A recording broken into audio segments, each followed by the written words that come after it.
Welcome everyone to episode 35 of Epsilon Sun, where we will be picking up exactly where the party left off, but without further ado, a recap of how episode 34 played out within the mayor's home, within the Sorrows, and to help us remember, we all have our illustrious fighter cleric remind us. Take it away, Aurora. Oh, wow.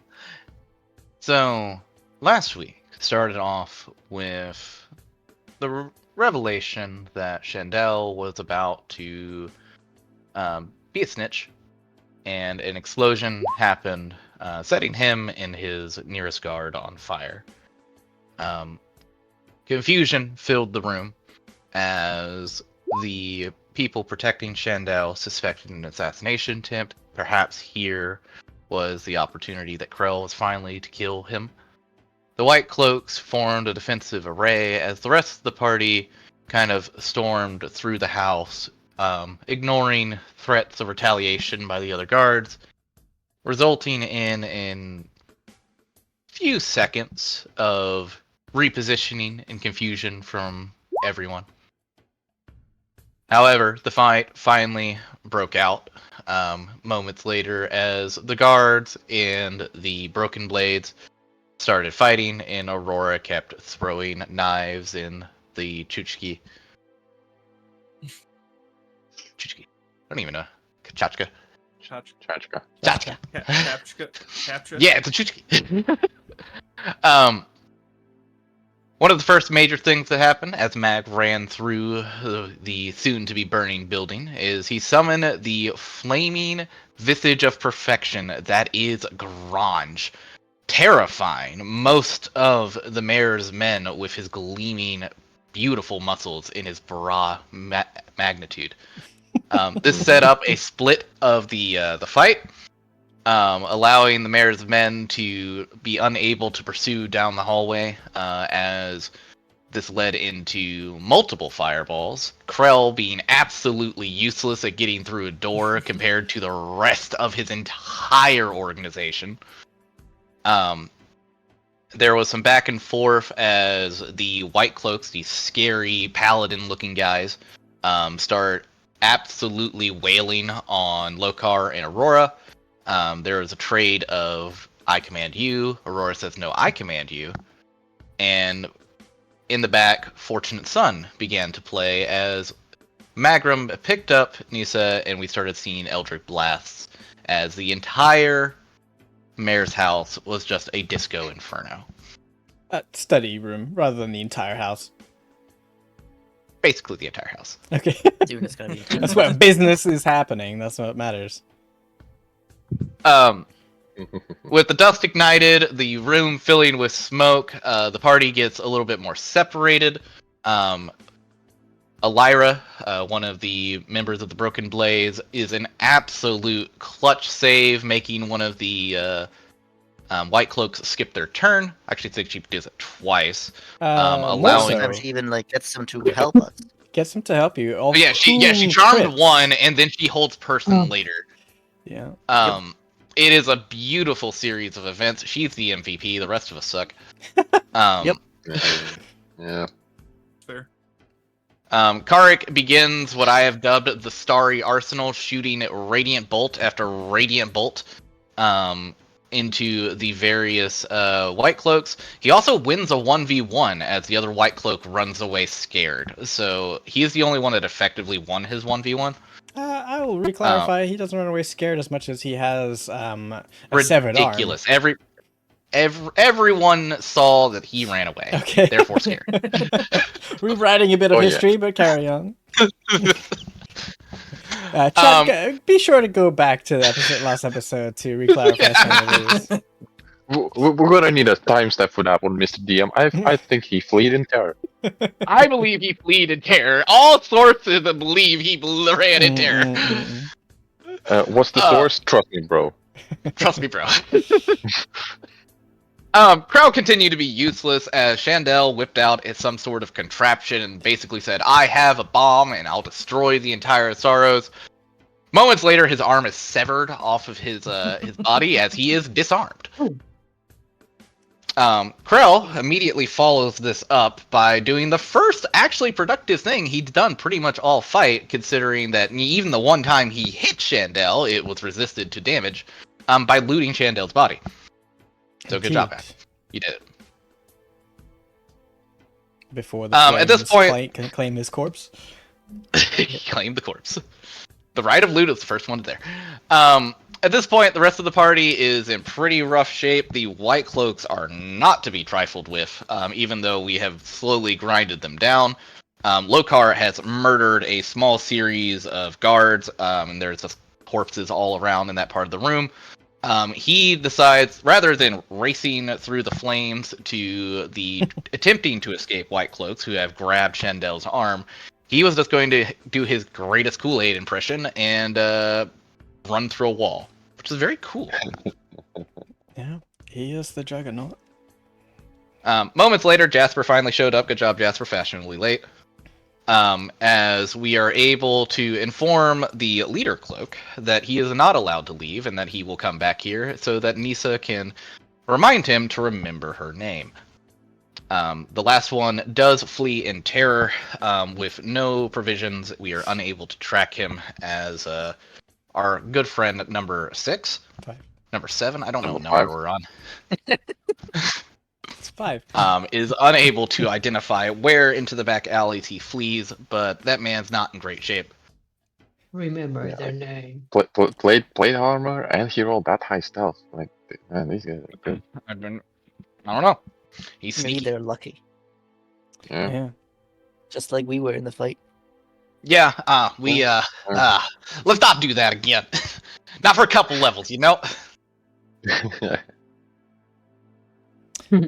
Indeed. At this point, we have captured the Leader Cloak. He is unconscious. The rest of the Broken Blades have, ran off into the mayor's house. I believe Krell said at some point that he was going to go get his mom. Well, we don't know. I think we just assumed that's what he's doing. He might have said something. Yeah, I think he said something out loud. Yeah. And we have the bomb button, so we're winning. Hashtag winning. You two, you got every single point on my list here, so congratulations to you, sir. Take that delicious inspiration as we. It's not heroic anymore. It's not heroic. Nope. No. That's only a delicious. rare. He's the only one that had it. We will find ourselves back right there at Shandel's home with flames burning for the time being, because there's a couple of things that need to be resolved here. So let me take you back.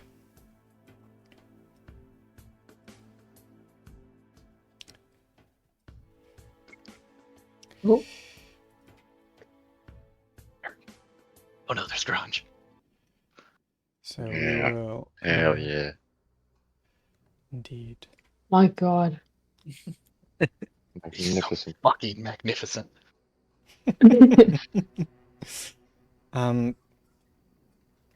Despite the roar of the flames coming from the blaze within Mayor Chandel's study, outside is a bit of a dismal scene, with 2 of the party hitting the dirt.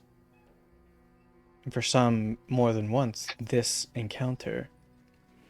You scramble to ensure that they do not remain bleeding out for too long. Aspects of your skills begin to dwindle. The radiant light from Karik, the spectral radiant wings from Magrim, and the burning muscular illusion that is our bro Grange. My story Sorry, story for form like 10. 10 minutes? Okay, you can stay that way Yeah. then. Nevertheless, His story. you all get each other up. The bodies of Mayor Chandel's men crisping within the study, including that of Mayor Chandel himself, minus one arm. Sleeping unconsciously at the feet of Karik is a white cloak who was conducting the negotiations with Chandel that Aurora stumbled upon and incited the encounter to begin with after learning that the White Cloaks and Chandel were talking about her father.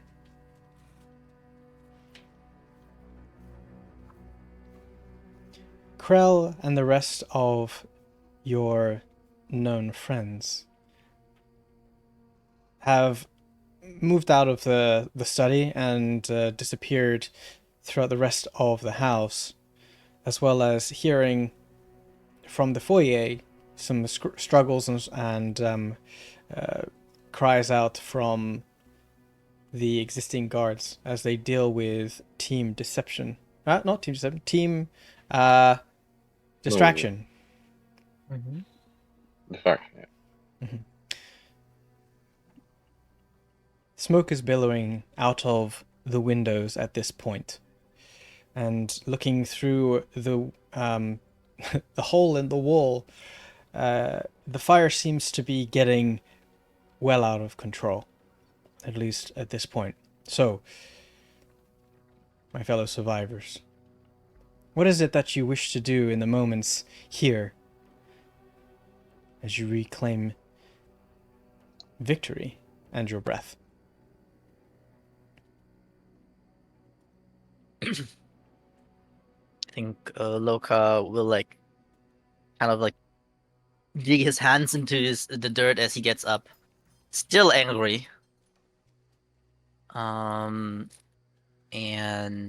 he Namagan probably said something about the lines that he's gonna have number 5 look to us. So he's going to look over to Mag and ask, "And where's that fucker? Can you see him?"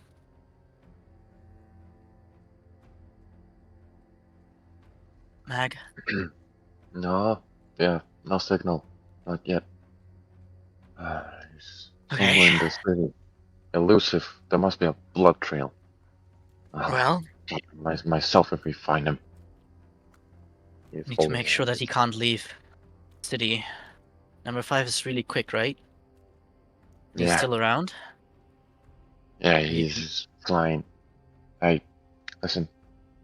Is everybody safe? Everybody good? I could also send Stinky if you want.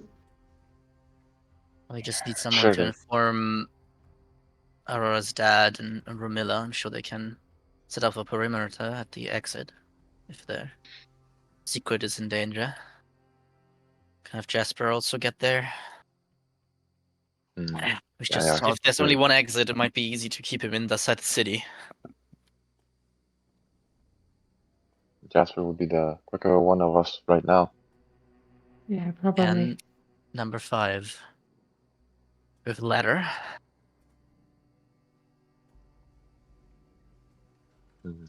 Okay. Well, everybody good? Alright, are we going to search the mayor's house, I guess? For anything Yeah. good? Because, Do we have any way to control the fire? Because the house is going to burn down. well, I can remove fire in a 5-foot square. It I takes me 6 have- seconds to do so. I have one shot and then I'm bent. So I don't know if I want to waste it on putting out a fire. Honestly, Karak, I Yeah. don't think the rest of us are in any position to fight anymore. Yeah, we have enough friends. We don't need to fight right now. We just need to secure the exit. You two These can guys put are up- pretty visible. They have full plate armor and a white cloak. Garrick, do you So- still have your owl? The magical figurine? No, it's still on. I can't use it. Right, okay. Yeah, I mean, our job, like, let's see if we can find Jasper, someone, and we need to also make sure that Frel doesn't do anything crazy now that he got what he wanted. Still don't You- really know what his goal is. You two try and put out the fire. I'll find Is Jasper. Krell still inside? Think so. He Went deeper. went into a different room. Oh, okay. Also, do you Magnum guys will- think it's safe to put this device into the bag?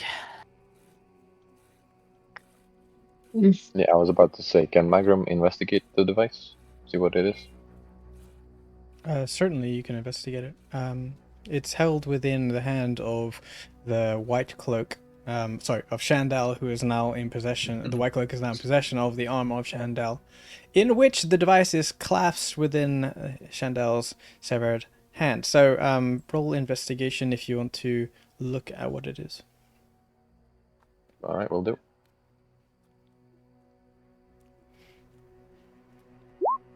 Okay, I'd like to reroll that. You have inspiration to use. Yes, I'd like to reroll it. Okay, if you have the inspiration to use, go ahead and use it. That's alright. Obviously you're weary, and you are looking at a hand covering a majority of this device. It's hard to tell exactly what kind of thing this is, but from what you can see, just without unclasping the rigor mortis hand, is it is some sort of metal object, like a forged, smooth, roundish device, and it has a spring-loaded thumb mechanism that is currently depressed by the severed arm. Covering this device by the fingers and blood and grime, you can see some forms of etchings of magical runes, heavily obscured. Okay.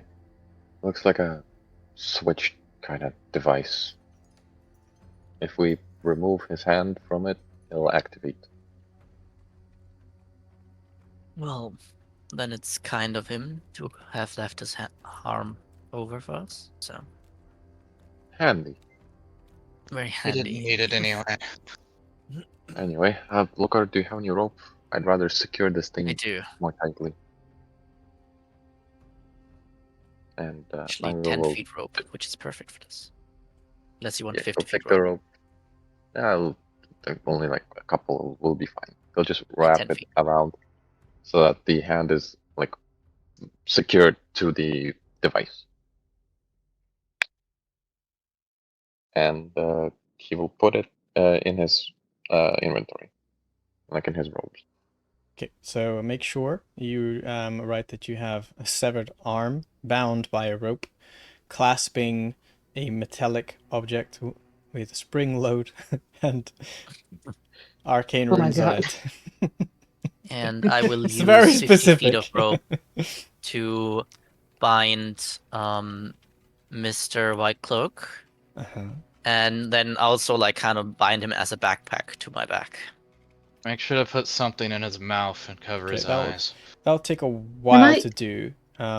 So let's do it. Can I help? I mean, even with help, because like binding him up and then trying to fix him to Lokar's back, it's gonna take a minute or two to get through that. So I don't mean like hours, but I mean you can certainly help. Yeah. Kark, you've gone to the window with an intention here. Yes. Yeah, I came over here and cast Create Water and made it rain in the cube that I've got on. 10 gallons clean water. Sorry. 30-foot. Falls as rain in a 30-foot. Yes, indeed. It's 35 because I upcast. You upcast. Okay. Now, as you like look through that window and you begin to recite your incantations and like hold your staff aloft, which glows like an aqua blue color, you recognize that the fire is too big for your create or destroy water to cover it all. Knowing how the spell works intrinsically, you reckon that you can stem the fire from spreading, momentarily. But in terms of putting it out completely, it is beyond your capabilities. Do you wish to still cast create or destroy water? I do, but I'm gonna move it. Okay. You're gonna move it where? Never mind. I was gonna try to get around the door, but it's too far out of because I only have a 30-foot range. Mm-hmm. Mm-hmm. So over. At it. Okay. If you keep the linger on, so I can remove the flames. But not the flame in the worms. Okay. I will start deleting fire as the rain begins to fall. Massive smoke plumes billow up and reach the alcoves of the ceiling in a thick black soot. The heat is immense at this point. You're used to fire, but this is like a hot summer day in the desert as it radiates off of your face. So we're gonna, like, say this fire here, here, here, here, and oops. Just delete that one.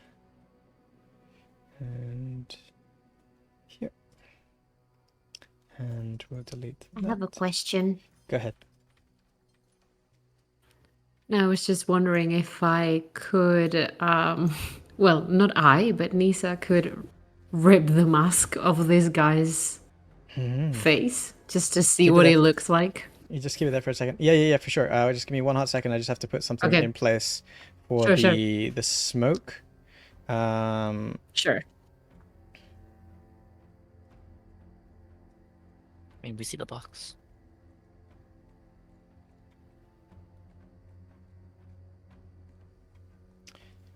Say that is there. Okay, you can let it go now.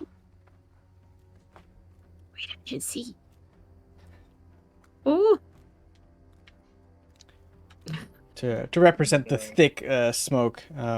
Also, the smell is not a pleasant smell of scorched, burning, old antique woods and rotting carpets and such. So, you wish to rip the mask off of this guy? I do. Okay. Probably more just- like a visor, right? it's a helmet of sorts. It's a full plate armor. So beneath the cloak is a full face plate mail helmet. Oh my god. I've been thinking about the whole week. Like, I want to know what it looks like. It looks like you. As you continue to bind, exactly, you continue to bind this white cloak to the back of Lokar, your pack horse. Aurora, your size drops, right? Yeah, my size drops. Okay. I need to step inside and grab my dagger, and then go find Jasper. Okay. You looking in, you can see that the fire is blocking the door, the exit out of the study. I just need to go right there. You can pick it up. Yeah, you can pick up your dagger, but getting through that door is unlikely. Now you do. I'll just walk around. You have a hole in the wall there, thanks to Lokar.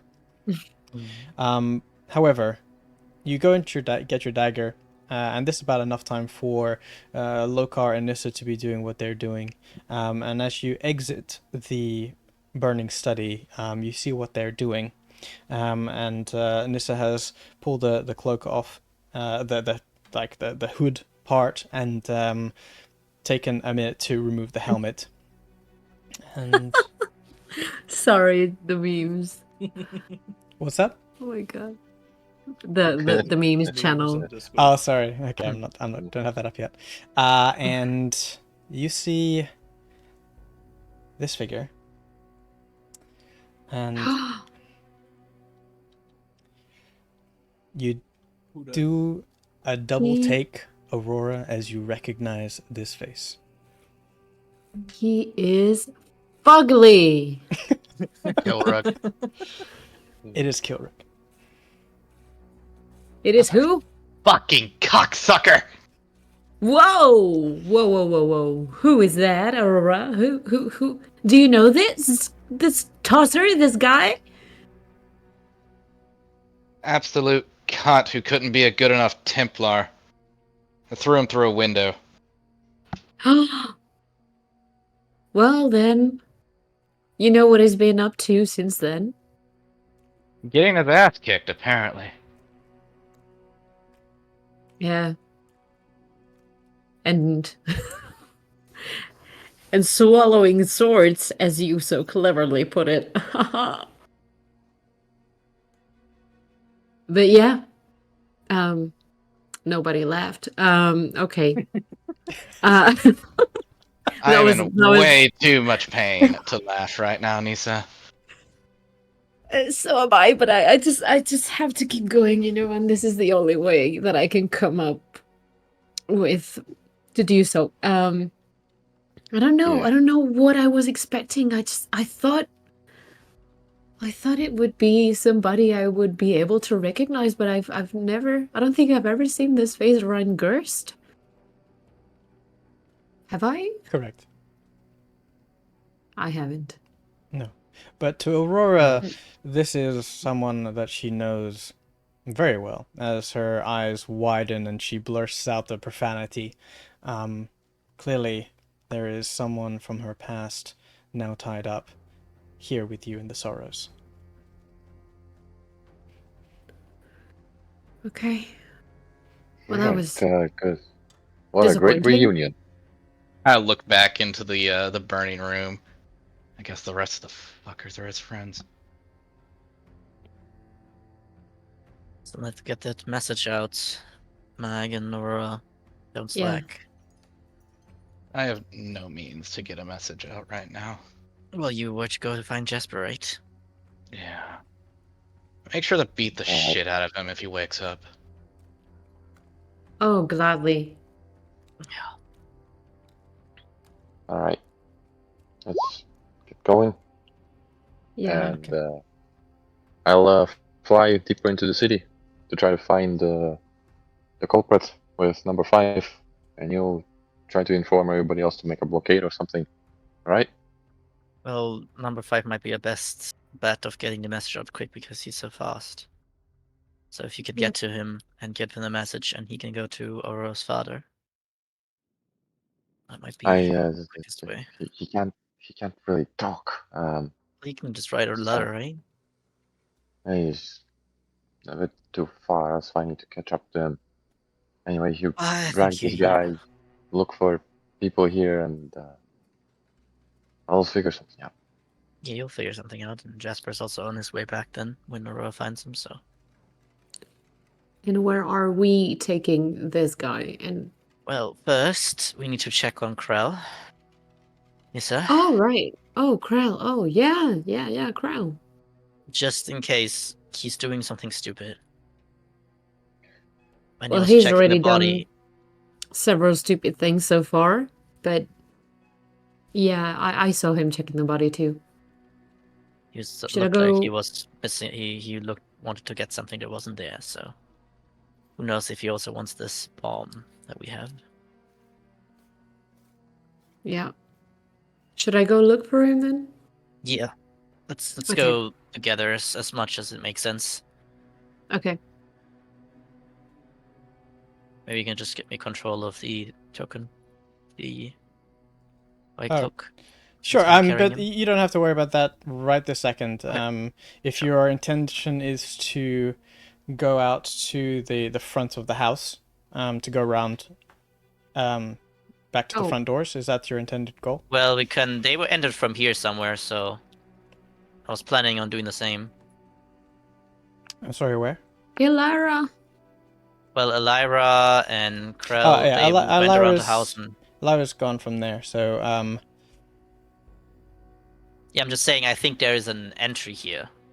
oh, sure, since sure. they Yeah, I mean, come from... So, this is where we go in, because we just... Instead of going for the front, I think. right.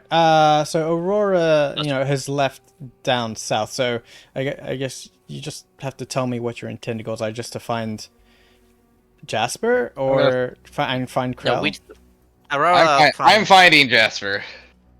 And Yeah, you're we are going- looking for Krell. Okay. And Mhm. he did, like... Went this direction. Krell So I was went. thinking of going in here. Krell left through the door that is now engulfed in flames, as did Jasper and Mira. There is a door that you saw where Krell finally entered. Oh with yeah. You're aware that this is a near portion of the house. Now you can go through it if you'd like to explore the house, but for the sake of brevity, I can just move you forward if that's your intended goal. Yep. Okay. So, Aurora, you go around the front of the house, or what's your deal? Yeah, I'm just walking around the front of the house. When I get close to the front, I start yelling for Jasper. Okay. So a couple of things here. It's going to be a little bit disjointed, but ultimately you're going to wind up together again. So, Team Krell, you go around the backside of the house and see that the mansion extends a little bit further to the west, with a few more rooms and another door that is easily ripped off of its hinges by Lokar, despite it being locked. Doors don't stand in no way of an angry Goliath. And you venture through the areas of the mansion that aren't currently in flames, but you can hear the roar of the fire from the study. It's a single corridor that you venture down, and there are several doors that you open and close into dark rooms, calling out for Krell's name, but no response is heard, nor is the sound of fighting or shouting by the foyer. You eventually make your way around the corridor to back where the first incarnation of Fiery Grange was summoned, and the broken double doors to the foyer. Looking down the stairs from the foyer to the open double doors of the mansion, you can see through a gap in the doors that Krell is standing outside that. And beyond him, citizens of the Sorrows that seem to have been gathered, alerted perhaps by the smoke and fire coming from the mansion. Magrum will fly towards other houses. Recall number 5. Write a letter to Mr. Aurora's dad, Mr. Aurora Dad, saying that he needs to secure exits. Okay, so that's gonna take some time. Nevertheless, It's just gonna be like a basic message, like, hey, this guy, good secure area, yeah, and Like, send look the- after you in town. Yeah. We did. eventually, Which is- we'll say Probably a that minute. happens for writing the message out, waiting for number 5 to return to you, fastening it all up and sending it out. That's gonna take a minute, and you will be with the rest of the party as you do that. Let me take you to outside Sounds good. the mansion here. Oh, fancy. Damn, I thought they looked way worse. I mean, it's just like sort of as close as I could get it with as much AI commands as I could do. Makes Anyway. sense. You Mhm. see Krell standing outside with his hands up, and a number of the citizens of the Sorrows who've gathered just above the walkway, or just above the stairs, clearly with concerned looks on their faces, especially towards Krell. Few elderly gentlemen wearing some leather jerkin and carrying a couple of weapons are standing closest to Krell, with a couple of the guards tied up and lying down off to the side that are guarded by the rest of the Broken Blades. And Krell, well, outside the mansion, the air is thick with smoke, still heavy with the scent of burning wood, musk, and rot. The mansion, the previous former seat of Shandel's rule, in the background crackles with flame, casting flickering orange light over the gathered crowd and members of the old guard standing among them, waiting. Somewhere expressions of uncertainty, others anger, some relief. But Krell steps forward, his silhouette sharp against the backdrop of the mansion. And Aurora, you're first to see this, and you probably join the back of the crowd at this point. You see Shandel's amulet now around his neck, and his voice is steady as he speaks to the crowd, patiently waiting for an explanation, some gripping weapons.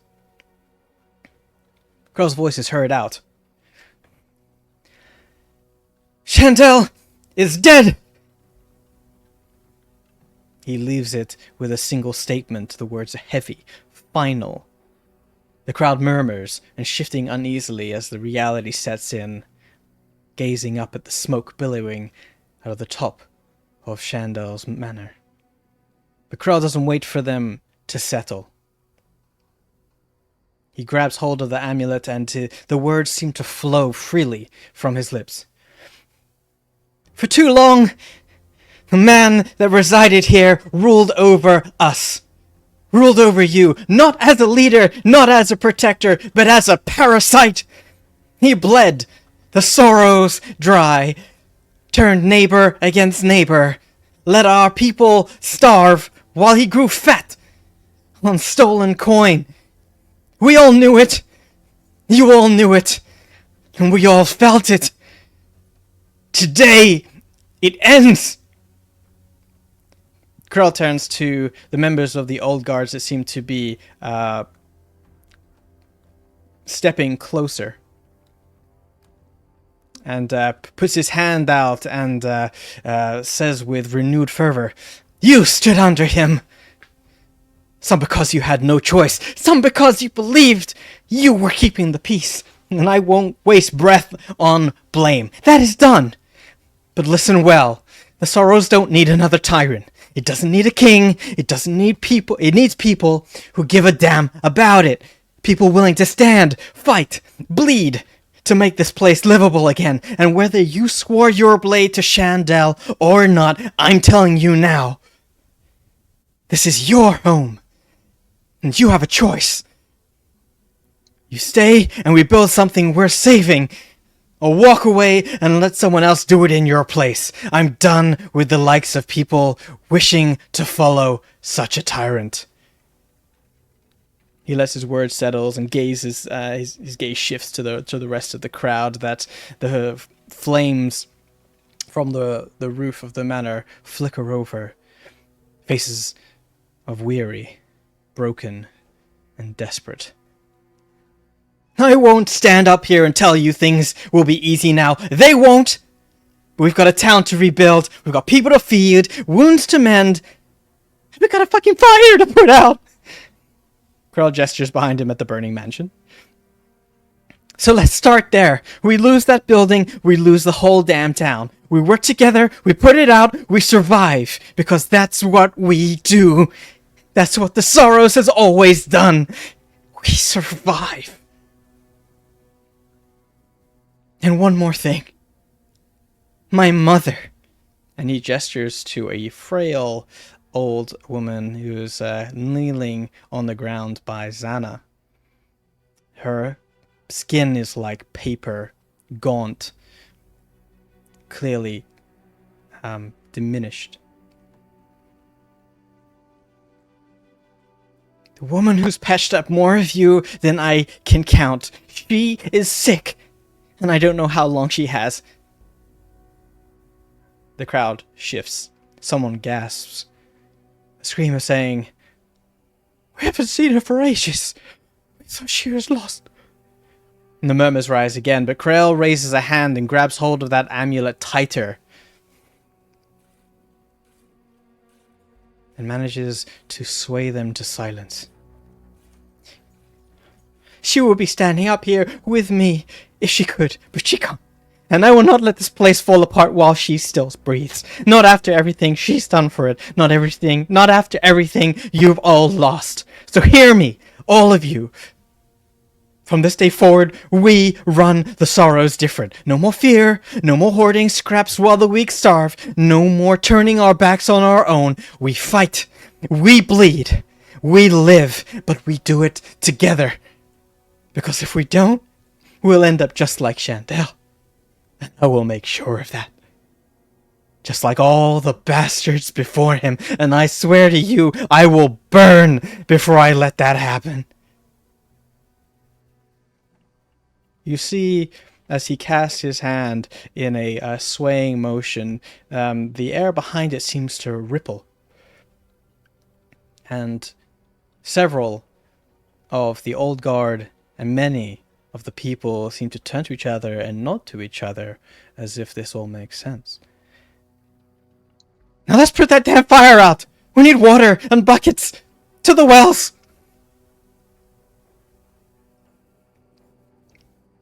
The crowd starts to action in part. Some people confused about what's going on with inquisitive and questions on their faces.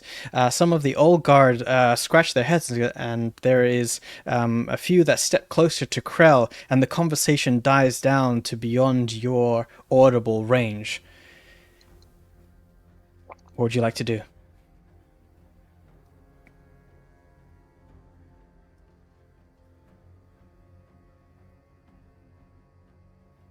Well, Aurora was the first. She probably went to Yeah, Jasper.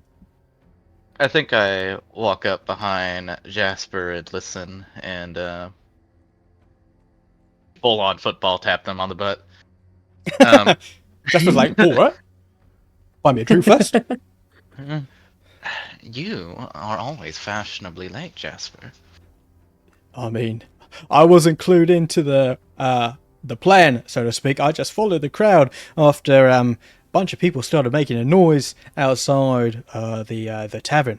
I was just waiting for you, but I figured if there's going to be some sort of kerfuffle, you're going to be at the center of it, so I just followed. I can respect that. Listen, did he hurt himself while all this was going on? Constantly. Should see him scramble up the stairs like a drunk cat. Oh no, Jasper, that's terrible. You can't let her attack that opinion of you. It's all right. Like, lay off. Are we going to help with these people? I mean, if we let it burn, we'll well, it's pretty, but ultimately, it's likely this whole town's going to go up. So, what's the deal? What's the play here? Yeah, see if we can find a bucket or water. Where the fuck's water in this town? Just like the Flame of the Warrens tends to do, follow the crowd. That's not the life you should be living, Jasper, but okay. Sometimes you can find some special things if you just mix in with the crowd, you see. Okay. At this point, team around the back of the house, you venture down the stairs to the double doors, and you can appear behind Krell. Yeah. That sounds right. But we still get like the conversation. Yeah. Do we, His like, voice come is at the loud end, enough. No, his voice is loud enough to like hear it through the corridors as you venture forward. It's not that long of a speech. Yeah. I guess as he as we come down, we probably see like people starting to like move out to get water, or like what's the expression of the crowd as we see coming up? Yeah, from yeah, yeah. the stairs? So about 2/3 of the people of the Sorrows are very eager to follow the commands of Krell, Bara, and Mor, and two of the old guard here, and about half of the commoners that are there, and they've all sort of scattered to find buckets and to descend down the stairs towards the closest well. Yeah, I think I'll come up behind Corel and say, "There's one of these white cloaks that escaped.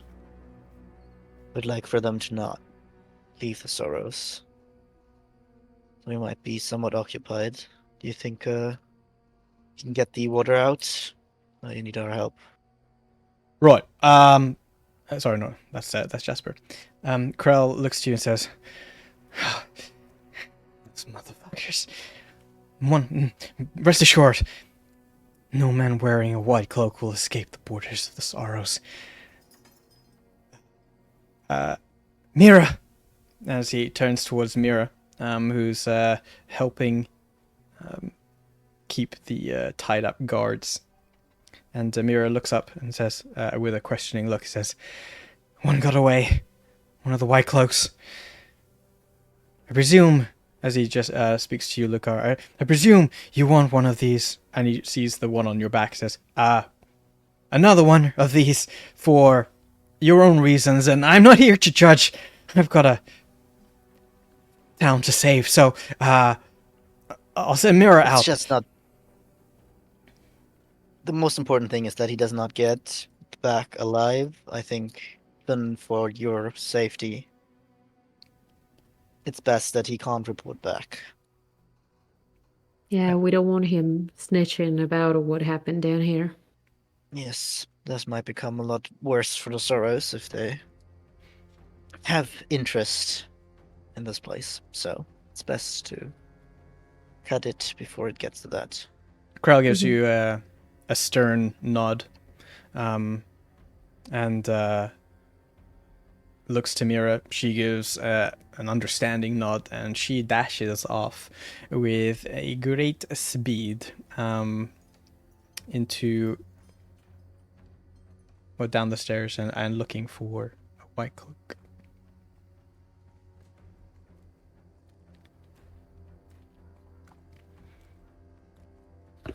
Well, that was a nice speech. Well, I mean, anything to try and get the people to not revolt immediately after usurping their dictator. But I need to help with this fire before it gets out of control. Last I saw, it was a raging inferno, and I'd rather not my childhood home go up in flames, or the rest of the Sorrows for that matter. Yeah, Karik tried his best to keep the flames at bay for a large portion. It might buy you some time. Krell, was all I could manage. what was that? I was just saying that was all I could manage. Couldn't do any more. Krell gives you a approving nod and says, with one hand on your shoulder, says, "Well, that's something. It might help us stem the flames before it gets too far out of control. Any help is worth it. So, thank you, friend."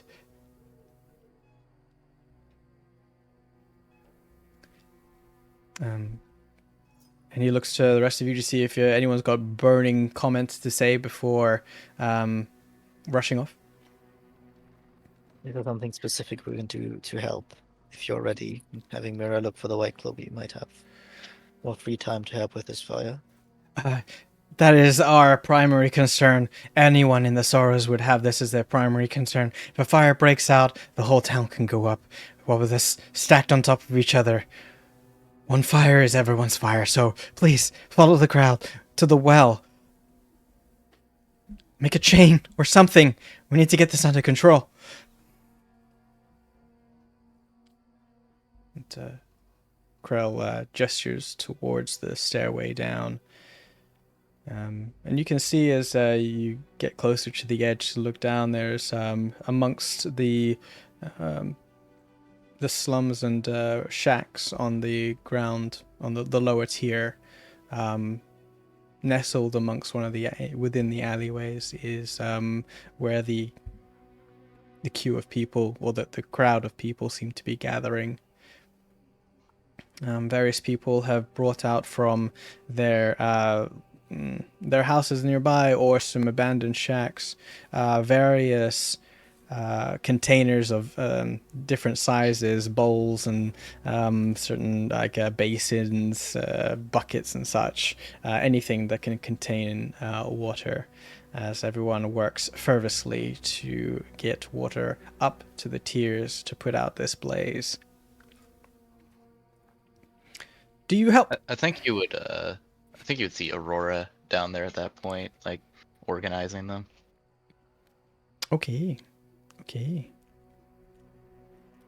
And I'm gonna say that Nisa, well, she goes along to help wherever it's needed, but as she passes Krell, she taps him on the shoulder and kind of imitates the gesture that he did when the caused the air to ripple. Mm-hmm. And she will go, that was a nice thing that you did. Quite convincing, if I might say. I just don't know what happened, really. It's just like, I felt that's what I needed to do, and it just so happened it worked.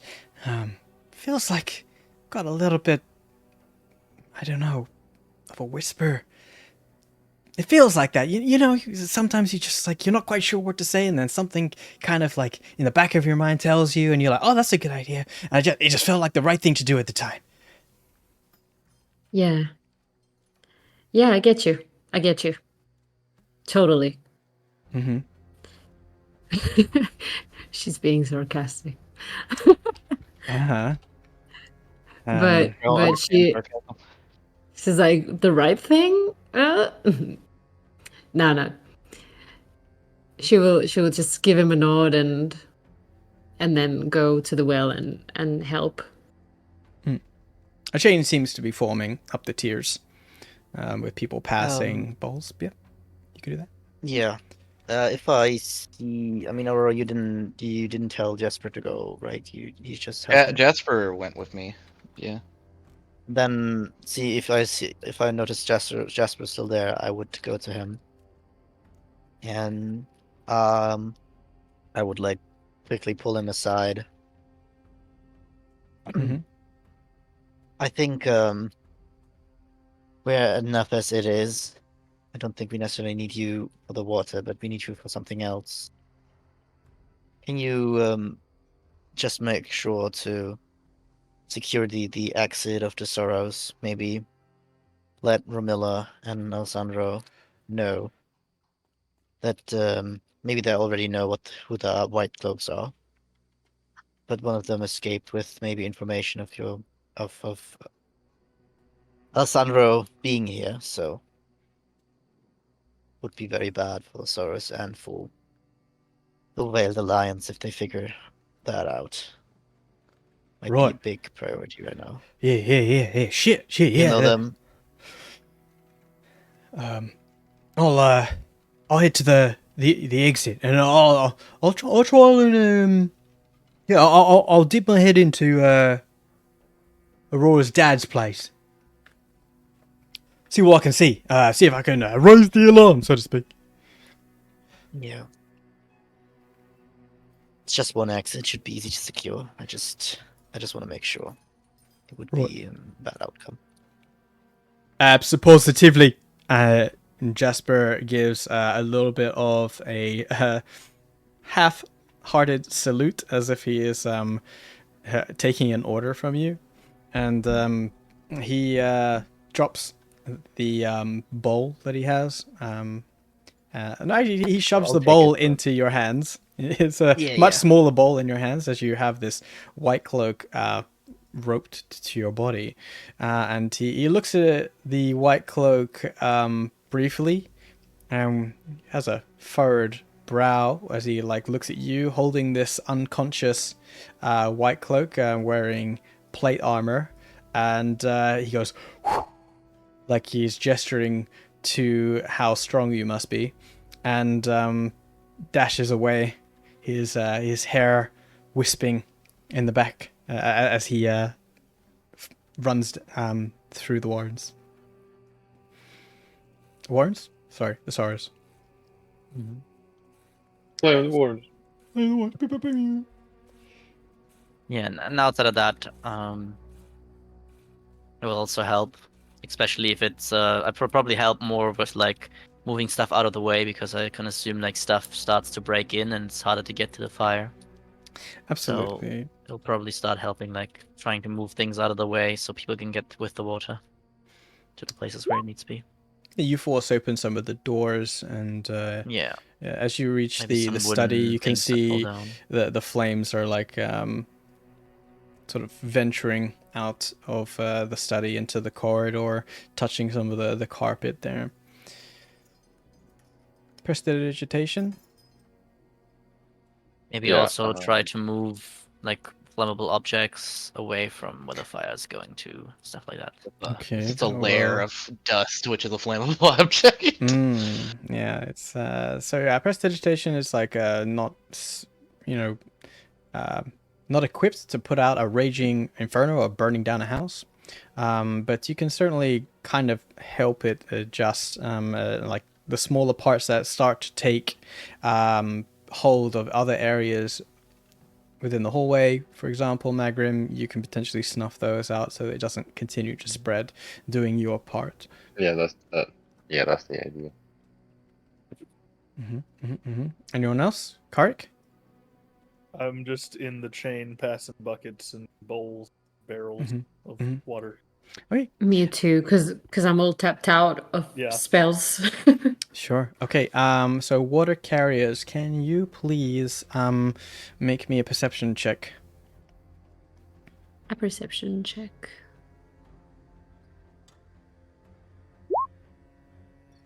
Wow. Nice. For some reason, I'm really bad at those. Oh. Oh. Nice. Double 11. Double 11s. So not that's quite- a 22. Yeah. So we're also part of the water carrying. I mean, I was gonna organize them and then head down to my dad, but I don't think I was actually gonna be part of the chain. Okay. I mean, I can't roll perception. I'll leave that up to Theron. It's a question of if you're close to the water. If you're not touching the water or being close to the water, you're not going to have the roll. No, I'd be organizing people more than actually I had helping. a feeling when you said well earlier, I was like, weren't we supposed to do something with the bell? Yeah, it's corrupted. It's Yeah. bad. It's poison. Yeah. It's poison. I mean, doesn't matter. It's just one house. The water itself, in the first instance, you don't really notice anything. Several bowls and buckets get passed by you to the chain as you fervently work with the rest of the people of the Sorrows to pass water up the tiers to put out this fire. It's not until about halfway through this endeavor that you start to smell something. And you're not quite sure where it's coming from. You smell your armpits. And it's just it's very apt, because you're both suffering from corruption, that this passes by you. So this work happens for about a solid hour, and it's not until like 40 minutes have passed by that you realize that the smell, even though you have had odd smells coming from you since your encounter within the Iron Mines, this smell specifically seems to be coming from the water that you are passing. It is a smell reminiscent of the liquid you ingested Nissa. Oh, bloody hells. I'm not What? I'm not gonna give it another taste. That's for certain. But I'm gonna tell whoever's next to me. I don't know if it's Carrick or Lokar or whoever. But I'm just gonna whisper it to them. Say Carrick. Me. Carrick, Yeah. can you smell it? Do you smell it? Yeah, it smells real bad. This is the same shit I drank back down at the mines. Oh yeah, that's what it is. What the fuck is it doing here? What the hell is it doing in this water? Are these people all, contaminated? Have we been contaminated all along? I don't know. Shit. Bollocks. I'm gonna. Oh my god, I need to find Aurora. Aurora's not here. Aurora, you can find Aurora down at the front of the queue, like arranging efficiencies, barking out orders and telling people to take this seriously and to keep their spirits up, so to speak. I'm gonna break the line and just go down straight to Aurora with the bucket in my hand. Uh-huh. Got a bucket of water. Nice. Just go. Just go. Hey, Aurora. So what the fuck? Yeah. What the fuck? Indeed. Can you smell this for me? See if you detect any kind of weird, odd, disgusting smell. I pass my bucket off and just tell everybody don't drink this water, and then chase off after Nissa. Some of the Yeah. people just like It say, smells really fucking bad. Like it's polluted. Yeah. Turns out, newsflash, it is. This is the same stuff that I drank in the mines. You kind of see her like with the eye twitch. Yeah. Oh my god, I love the eye twitch. Will oh, Christ, will you stop that? Oh, God, we have to do something.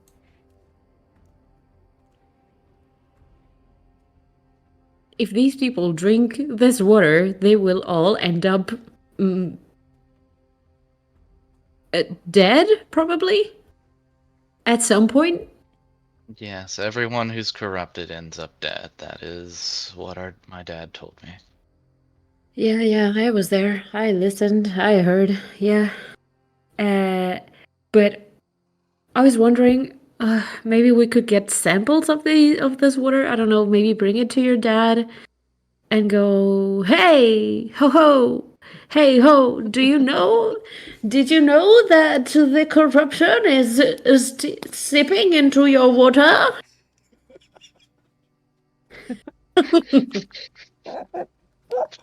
I don't know why I went full German in there.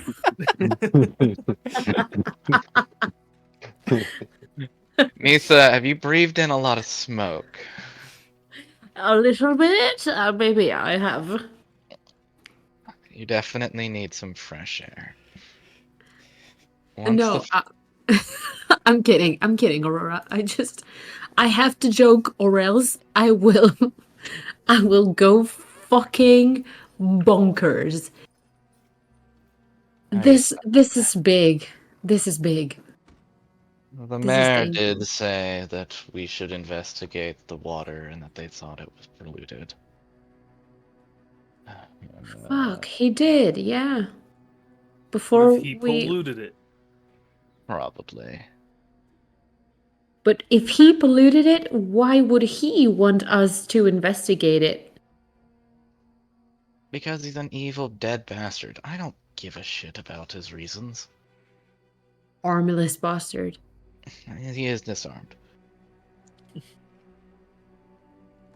Yep. Sure. We can get a sample for my dad. We can put out the fire, and then we can look into. Well, probably not Yeah. our responsibility to fix the corruption. Make the fucking broken blades do it. We Are just you need to- sure about that? Well, as It's long as just- it's not Krell. The rest of them seem confident. But Krell's in charge now. What if Krell drinks it? Do you think he would, I don't know, sprout another head or something? Nisa, I'm trying to think of not consequences. Now you're giving me consequences. And now I feel obligated to help. Oh, Damn it, Nisa. it's okay, Sweet Cheeks. I think at that point, you're gonna get, he's gonna approach you very quickly, kick the water out of your hand, and pick you up and throw you on the ground. Ooh. You know that Lisa has 50 strength and you're. Yeah. Let's Pick let's up see the Nissa. instant replay. It's kind of hard. Like, Nissa is a I will bulky get girl. big to do this if necessary. You have inspiration. I do have inspiration. I also have advantage on the check if I get big. I think it's Oh my less God. of a check and more about your actual possible capabilities with a 7 in strength. Jesus. Like you No, can, I think you're she barely could. holding up your own body weight and equipment at this point. Like lifting up a beefy tiefling, yeah, it's unlikely to be tripper. something. You could attempt to push her, but that's about it. But she's also not doing very well, so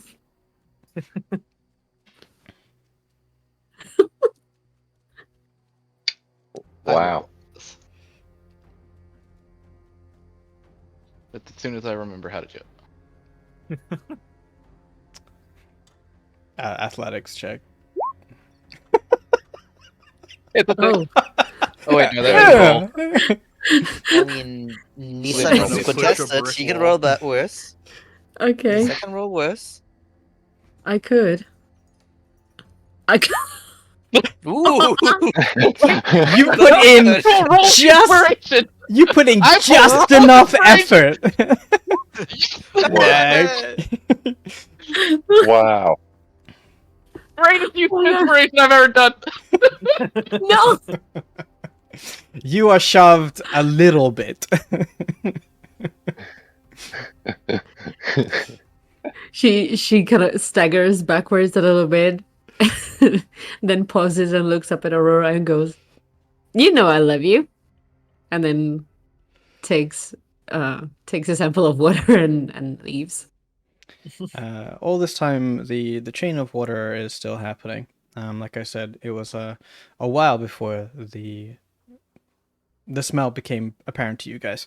The people seem to be working together under the leadership of Aurora, and water moves fast up the tiers, and empty bowls come down the opposite way. Mm. You can see here that the Sorrows work well together when they put their minds to it. Nevertheless, you know what they're doing. They are taking polluted water and pouring it on the top tier.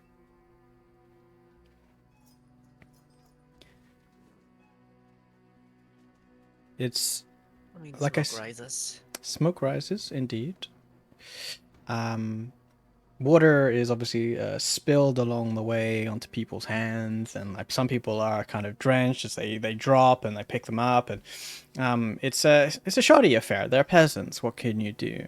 But over time, enough water does make it, especially with the help of Karik. I didn't even have to roll for several rounds before that needs to be in effect, thanks to the create water spell. So kudos to Mr. Karik there for making it easier, as you and Magrum with the prestidigitation and Lokar with ensuring that things aren't so easily caught on fire.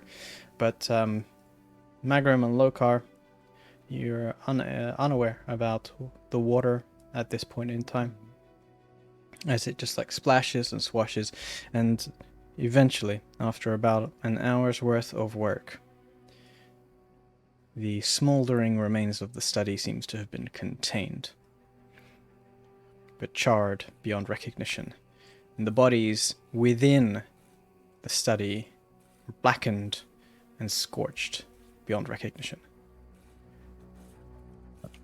Probably like a nice set of plate armor. Which there's a person inside completely cooked.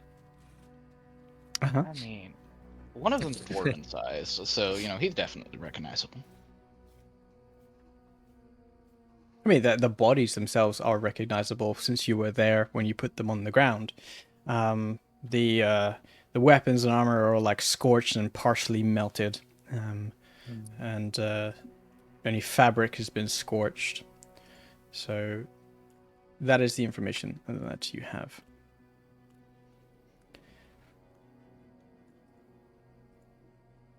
Krell comes to you all in light of the fire being put out, with a smile.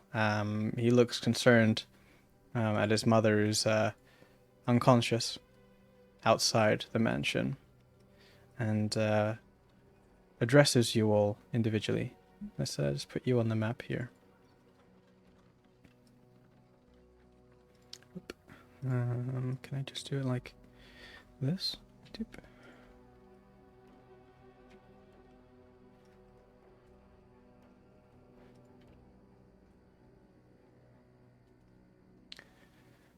For you guys. Provided that you all wish to be here, of course. Mm-hmm. Yep. Lokar doesn't really want to listen, but he is here because he was helping. Yeah, exactly. So it's just at the end of this. So you're all collectively there, unless you state you are otherwise engaged. But I would have gone to my dad for sure. You've gone to your dad instead? Okay. Yeah. Let's put Aurora over here. Krell addresses you all without Aurora, saying, once again, you come in a pinch just when I need you. What would I do without you? Honestly, I'm getting quite attached. You would die. I'm sure that would be the case, big man. Nevertheless, you'll always find a home here in the Sorrows. Just have to pick up the pieces of where that ass hat of a dwarf left it all. But I think, thanks to you all, I couldn't have done it without you. And Sorrows is going to be in a better place because of it. I know you didn't have to do any of it. You could have just walked away at any given time. But it says a lot about your character. Helping out someone that obviously needs your help. There aren't that many people left in the world.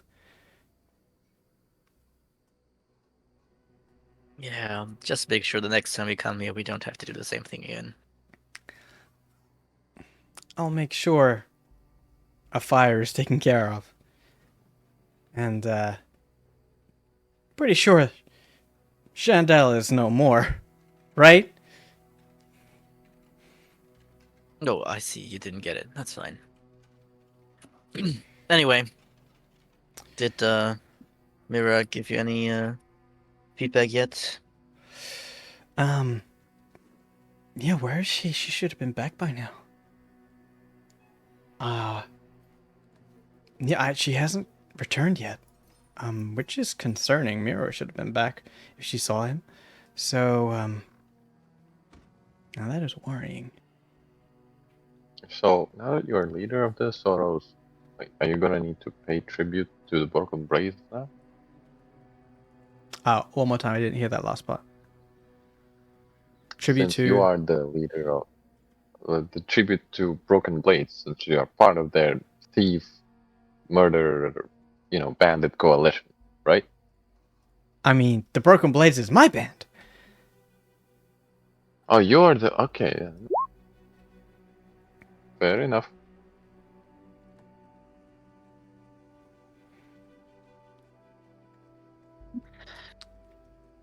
Well, is there anything else you need right now?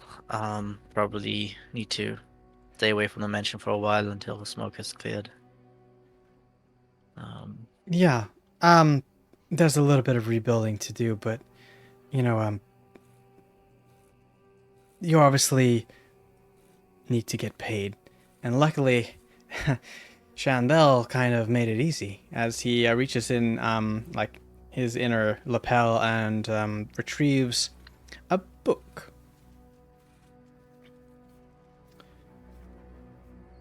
And he waggles it in front of you and says, turns out that Chandel was quite the stickler for keeping records, as well as few exciting excerpts here of what actually happened. If you're interested, I mean, you're welcome to read it. Yes. Give me the book now. A spectral mage hand flies towards the book, already tugging at it. He's like, he's unsure. He's like, what? Please, sees your. I have only read the names of the stores here and what people have put on them. Please, anything. Like the addiction, the withdrawal symptoms kicking in. Sure. Here, I'll show it to everyone. You can read it at your leisure if you wish. Yes.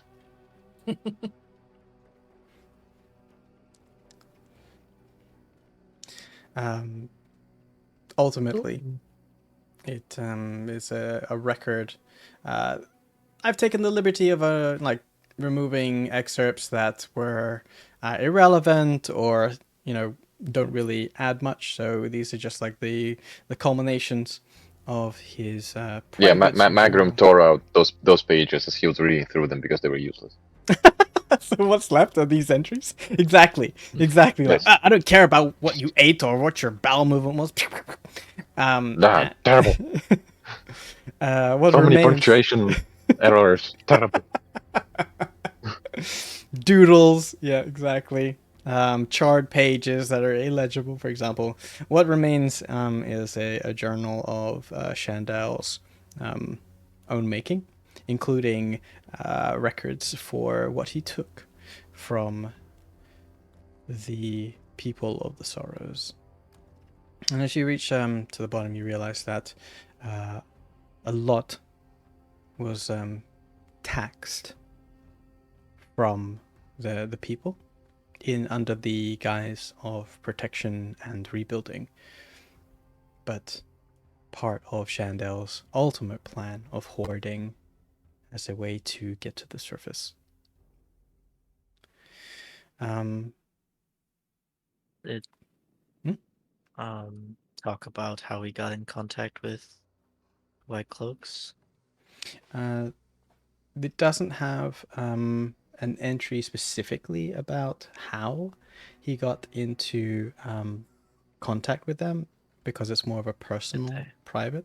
But it does reference that, along with the letter that you have, that they showed up. Yeah, the stage is set. Yeah, okay. His plans are in motion. Crow grows weaker, and the Sorrows bends to his will. One last push, and it is mine. And by the time they realize I was always in control, it will be too late.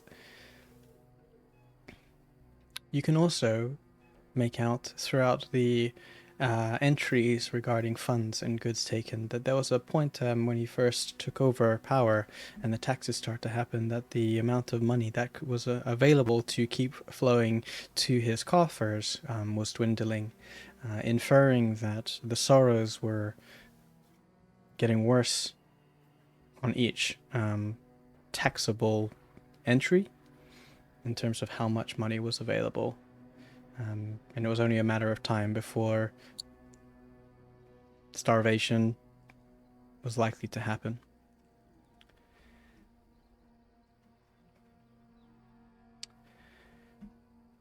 So, Krell looks to you and says, like, a promise is a promise, right?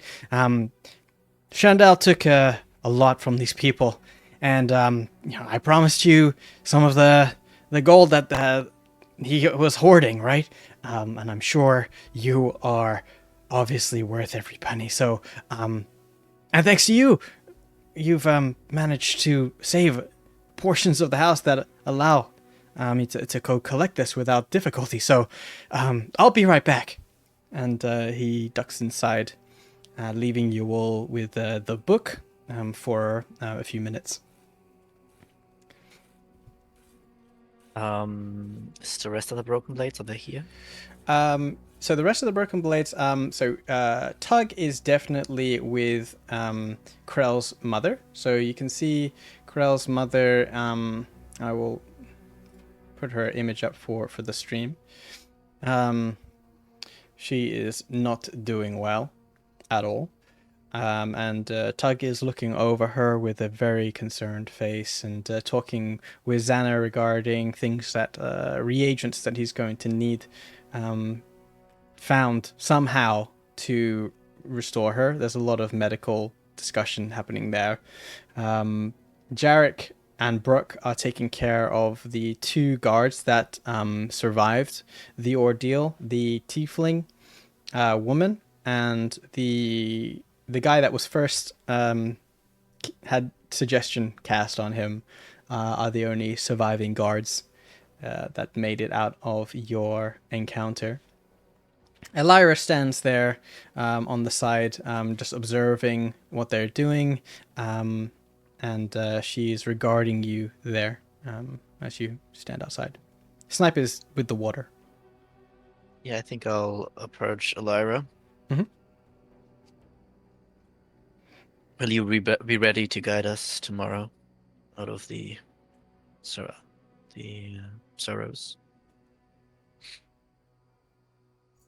She nods at you with a almost not dismissive, but more like a knowing look.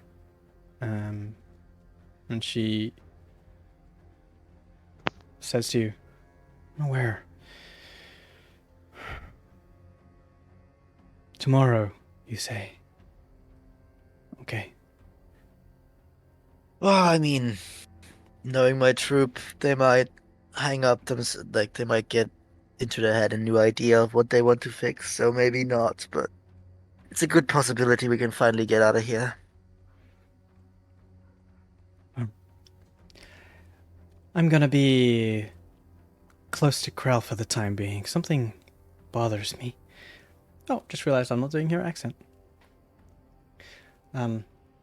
Something here is bothering me, and I'm not quite sure about what that could be. Something's off.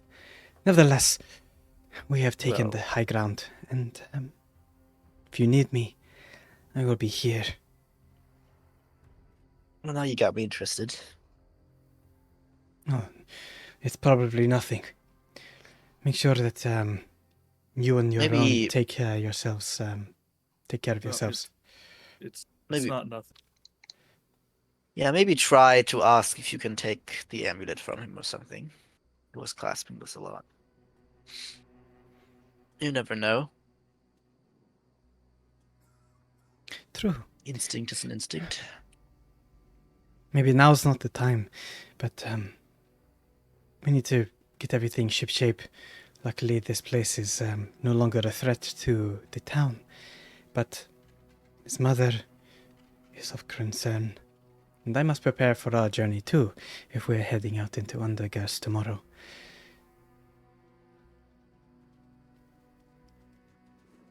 So, Right. we have time if it is until tomorrow that you wish to head off. You feel like it's about afternoon, like 3 o'clock or so.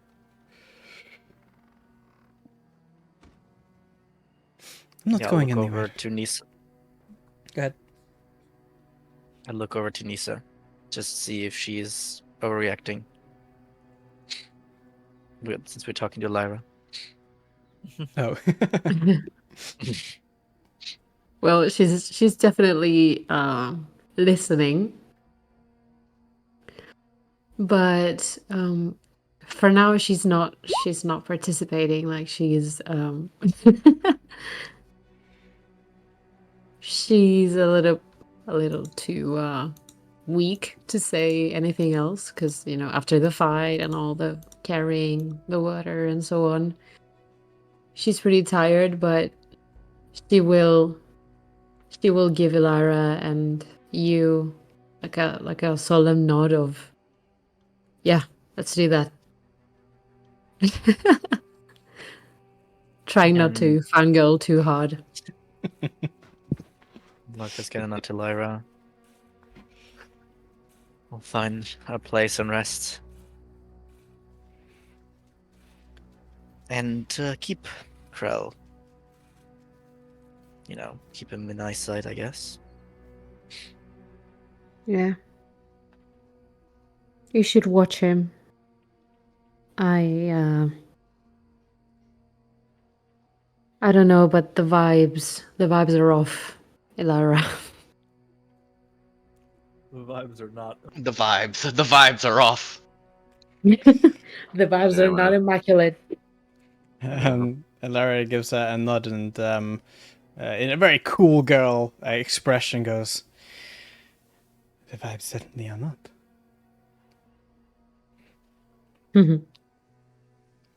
Nisa turns to Carrick and goes, "She gets me, We have a special connection."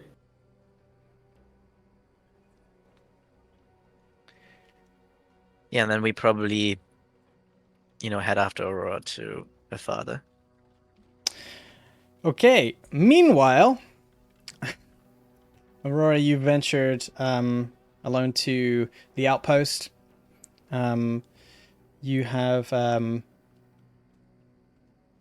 you see that Jasper is at the entrance, posted there, and he's trying to be sneaky about it. You can see his glowing hair, and he's taking a look at. He sees you coming down the thoroughfare towards the outpost as you turn towards the entrance of the Veiled Alliance's outpost, and he gives you a thumbs up with a really big grin. Report. Where? No, just report. Haven't seen anyone with a cloak or anything like that. There were a few people that were scattering around, fearful at most, that I didn't seem like anything was wrong at the time. So I just thought, like, okay, well, people fearful, maybe they don't belong here. Didn't stop any of them, since they weren't wearing plate or anything like that. Like you said, just like that fella that was strapped to big guy's back. No, just people wearing regular clothes. Any hobgoblins or orcs? I mean, a couple here and there. Variety of people really trying to flee the smoke, as he gestures up to the top of the cave, which is like accumulated billowing black cloud now obscures some of the crystals that make up the dim light. Have you considered that the target may have doffed their armor in order to escape? I mean, now I have. No. The answer is no. I see. Keep up the good work, Jasper. We'll be right on it, and nobody wearing a single piece of white will escape my gaze. My father inside. I have no idea. I mean, you sent me to the exit. Been having my eyes peeled ever since I got here.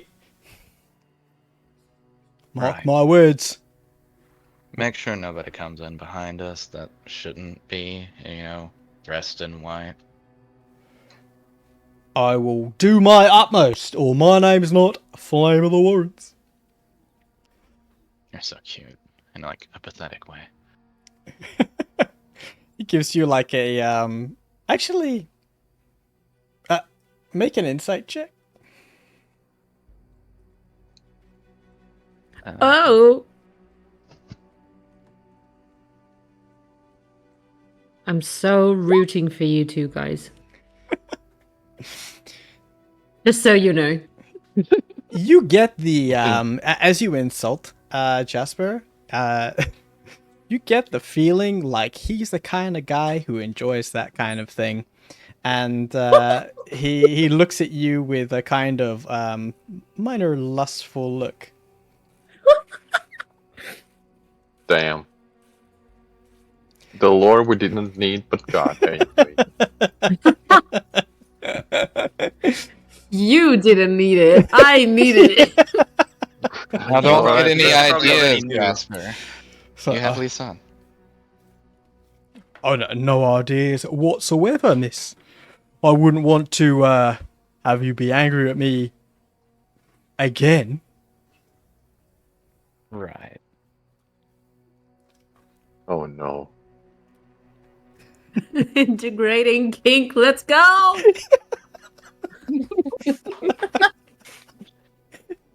Stay Let's vigilant. And I'll go inside. All right.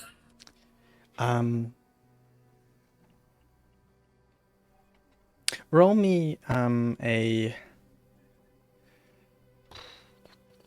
What's your passive insight? My passive insight is 15. Okay, I'm going to use your passive here because this is more of like a feeling as opposed to something that triggers.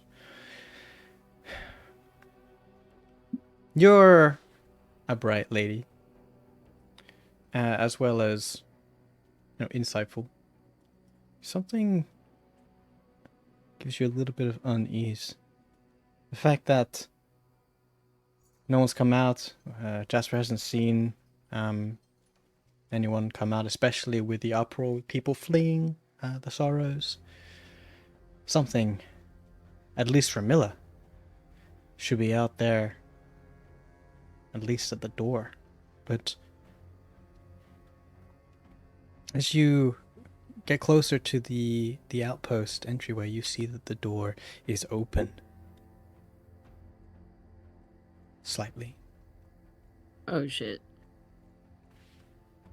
Yeah, I was hoping that my dad is smarter than I currently think he is. I will slowly but gingerly open the door. Dad? You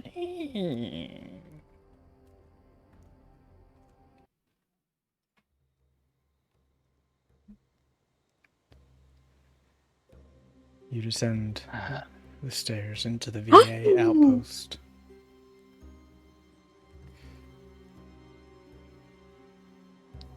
And all is still. As you walk around the table, that is when you see the bodies cut down of Mira and Ramilla. How long have they been dead? Make a medicine check.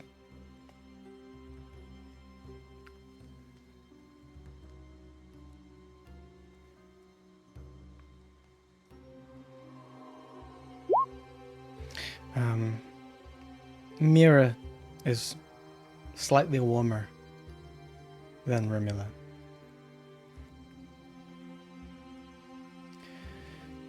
How long they've been dead is under an hour, for sure. Mira, perhaps more about, less so. She's still somewhat warm.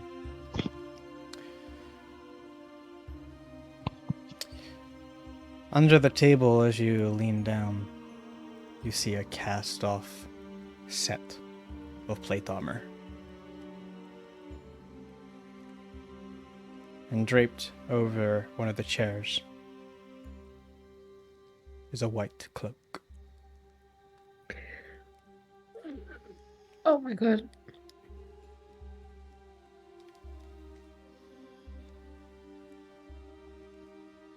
I just had to help people, didn't I?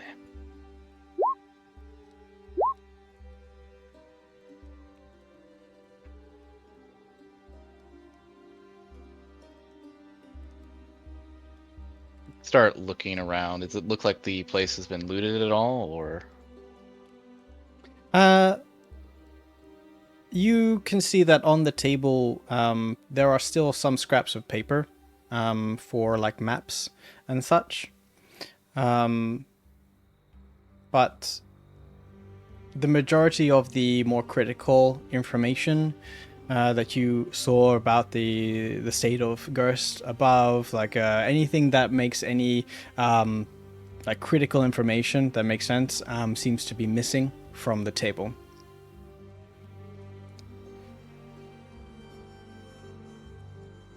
Is there anything on Ramilla or Miri of note? Yes. Mira looks like she has been cut down where she was standing. Actually, with the 23, you can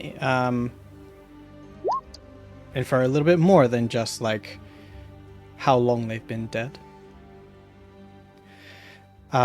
You can see that Mira, her body seems to be, lying in a way that you can infer with a 23 that she was kneeling next to Ramilla before she died.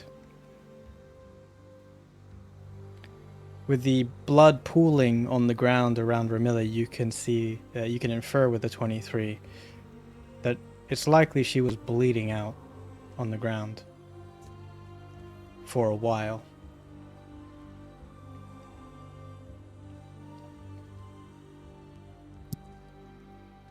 Mira has the majority of her items still with her. She has not been robbed.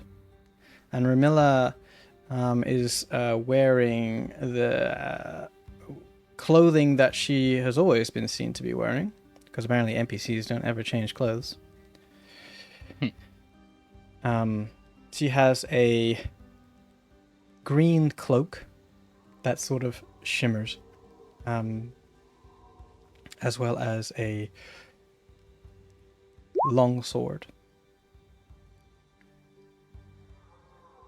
The long sword is in her hand, unsheathed.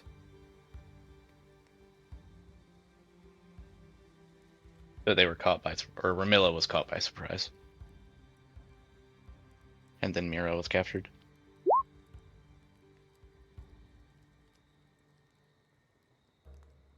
What would you like Probably to do? be like a minute or two after Aurora.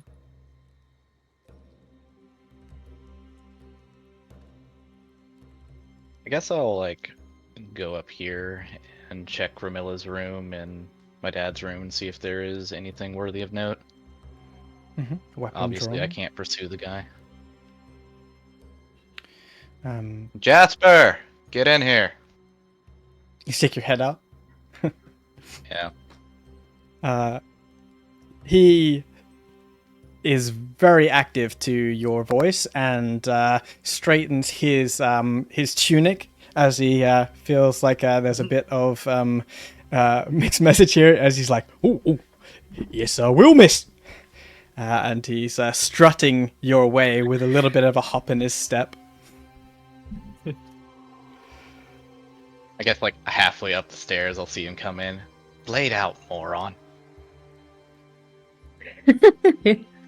He's like, huh? He stops, almost like paused, and he's like, you can see like the calculations in his head. It's like, blade out. He's like, yeah, I'm not quite into that, but you know, I'm going to point my sword at the two corpses on the ground.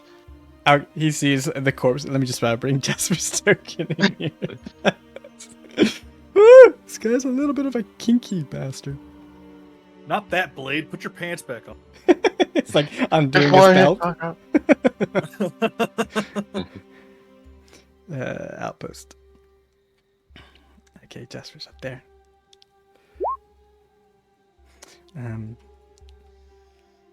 Oop, no, you can't see it. There you go. Yeah, he stops at the top of the stairs and sees the scene. He goes, "Oh, oh bloody hell! Whoa!" On my back, we searched the place. I don't think he's still here, but he might be. He Where's likely walked right by you.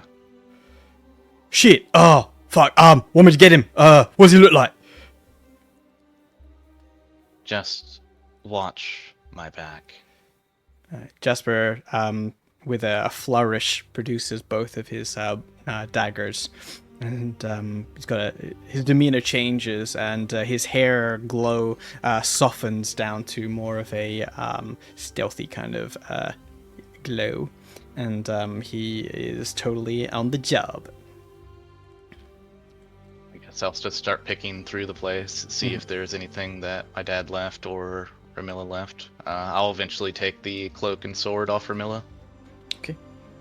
I'll leave Mira alone. Roll investigation.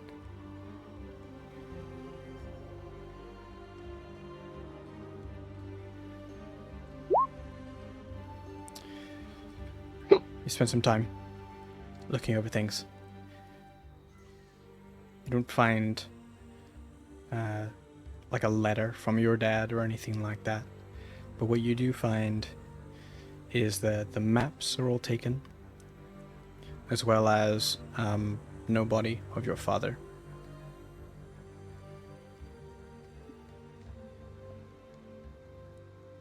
You probably come in while they're searching.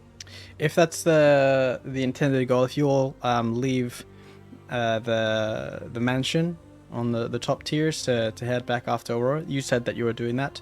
I would say like as you venture close by, I'm imagining Lokar's first, and Jasper jumps out as you get closer with like blades drawn. He goes, "Who goes there?" Oh, so it's you. Miss Aurora. Calvary's here. Alright. Bit fucking late. Did you see him? Find him? Mira's dead. So is Ramilla. His cloak. But the armor's shuffled under the table. He probably came here right after I thought I interrupted fucking Shendao before he said anything. Lokar sighs. I like the two of them. But surely, Jasper, no one left while you No, were standing outside. Well, I mean, they were disguised. Jasper's an idiot. Sure, but like, not many Fine. people leave the Sorrows ever. well, there were quite a few people kind of afraid and fleeing. What with the big billowing smoke, sorry, wasn't exactly looking out for just anyone. I really didn't think I had the right to stop them if they were fleeing, so I just let them go. I was looking out for someone like that, as he gestures to the guy strapped to your back. Speaking of which, as you are descending down the tiers towards the outpost, you, Lokar, clearly felt like the unconscious White Cloak was stirring after it's been a little longer than an hour.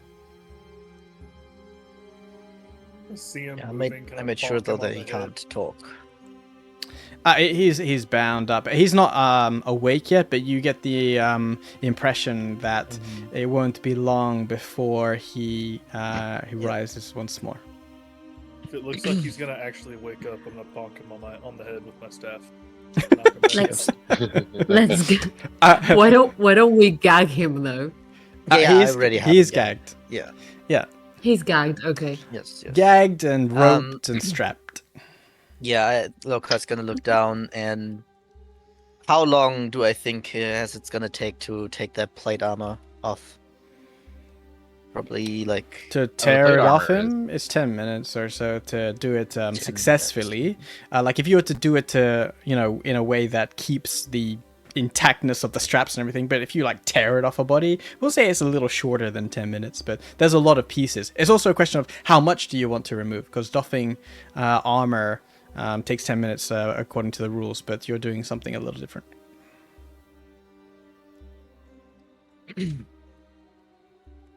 Suppose it's my fault I didn't explain to Mira what exactly she should have been doing.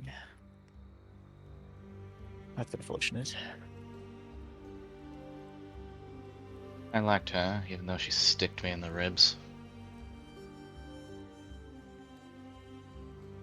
Yeah. Anyone but Krell was kind of likable, I think. Agreed.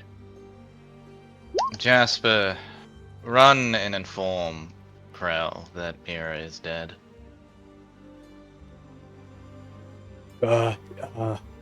Sure, you want me to break the news to him that way. I could just say that you're looking for him and to come so he can see for himself.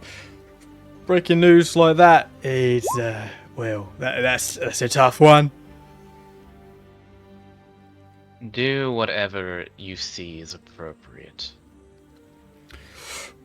Gives Look, a wake nod and Kilrug disperse. up. I'm going to kick his fucking ass until he tells me where they took my dad. Well, I mean, it's quite likely that they took your dad, but we still had number 5 send a message. Maybe he got out before. But it's kind of... He looked over to Ramilla. Considering she was surprised, is somewhat unlikely. But possible. That they didn't take your dad. Yes, I still need to know why they want him. And then I'm going to kill him. Magrim, you would have Yep. received, your cat would have found you, as you were like venturing down the thoroughfare towards the outpost, and you would have noticed that the message on its paw is missing.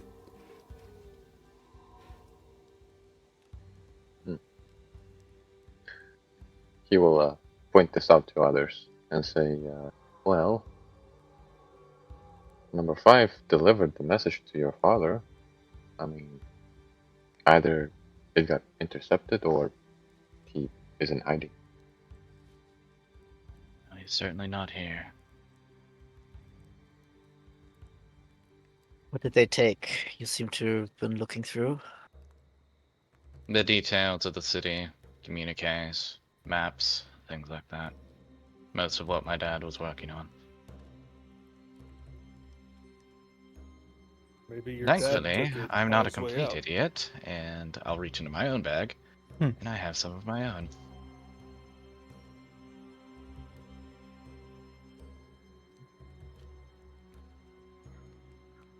Ilrock, or whatever you call this guy, he certainly seems like he's waking up soon, so if you want to, we could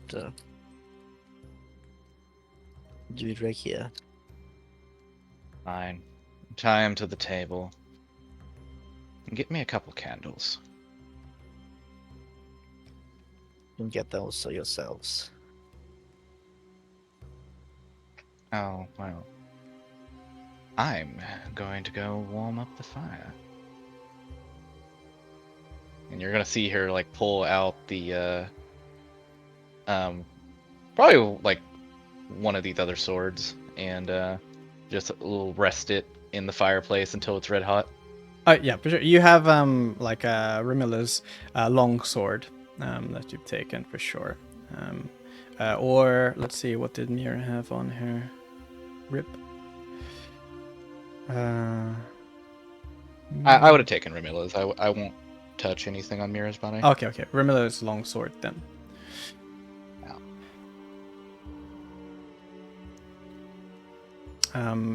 And you can like place him on there if Lokar places him on the table. That's fine. what are the rest of you guys doing as Aurora sets her mind to torture? Interrogation. Interrogation, torture. Same. Gonna take a pass around the room and look for any tracks of anybody that left in a hurry. Around the room.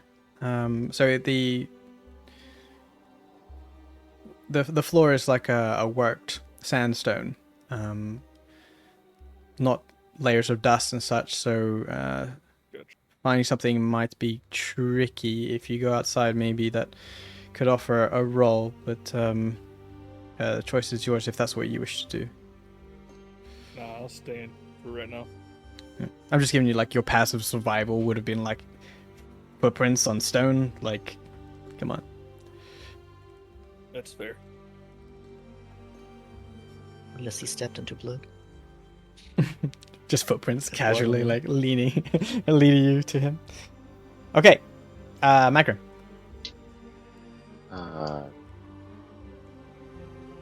Magnum will descend, and he will look confused and just take a seat, like pull up a chair next to him and take a seat and just bandage his wounds and take a short rest. He's keeping silent all this time. He's having a rough time. He's not sure what is the right thing to do right now. Of course, making sure that like he has to like look up, like he's bound in the way that he's like on the table laying down, forced to look up. Yeah, he's on his back. Yep. For sure, you can have Kilrug on his back. Just as a reminder here, you obviously saw Jasper leave with the missive to potentially send a message to Krell that Mira. Something's happened with Mira. Yeah, once I have tied him down, I'll probably like gently carry Mira's body to the outside.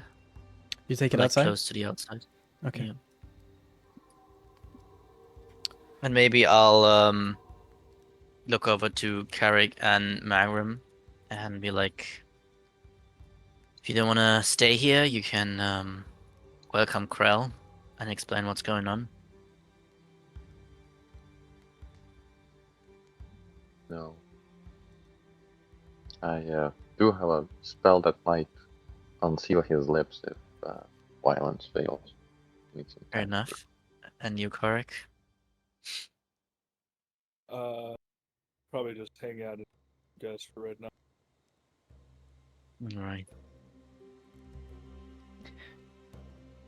Aurora, can you please describe what the rest of the players see that you're doing? You see Aurora place Ramilla's blade into the fireplace. She goes back. She breaks like the back of this chair off and pulls out some rope and like ties it to like the back of the knuckles so that she could break fingers individually. And when she gets some candles, she makes sure that it's like they're placed uncomfortably close to his face so that like every time he speaks, he's singed and his beard catches fire and things like that. It's very like he is on the rack and every single part of his existence will suffer in the immediate. It's more like just like what does Aurora's face look like? What's your expression like? Say for the sake of like them like just clearly watching you work, I'd like the other players to understand this side of Aurora. Oh, she's a very visage of death. There is no empathy, no joy, just punishment.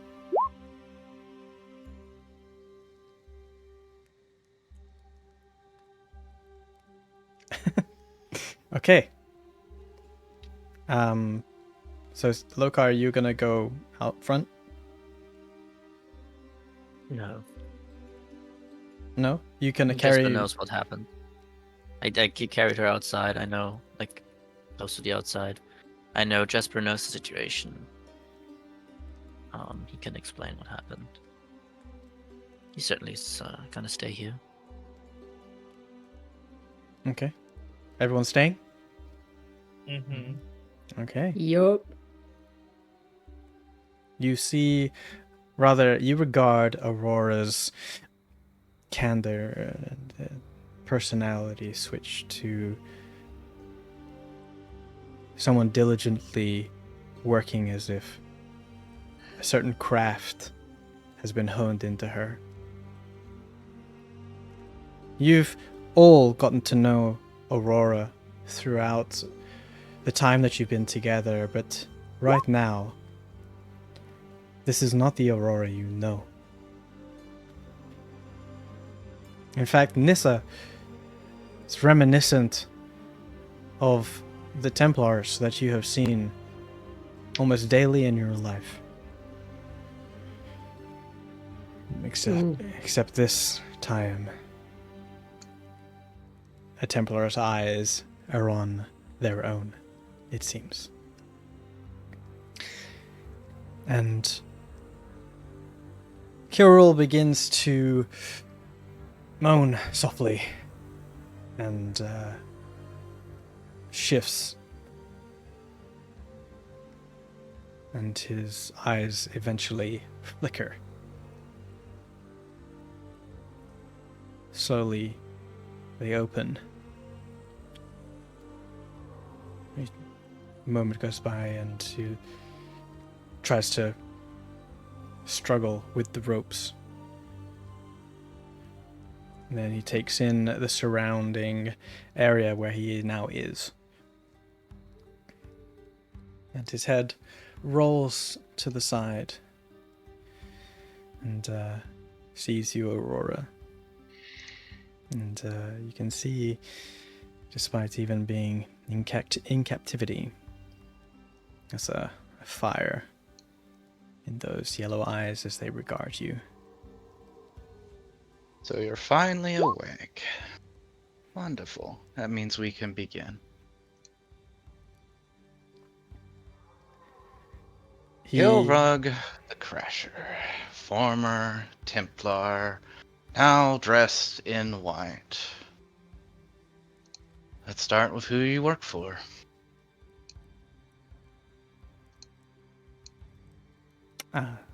He exhales through his nose in amusement. As he pulls his toothed jaw into what seems to be that of a crooked smile.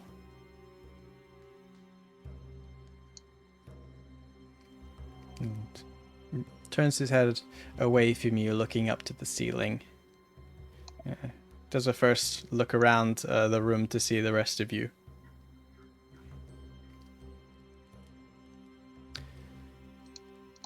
After a few seconds, he exhales once more, a slow, measured breath before finally speaking.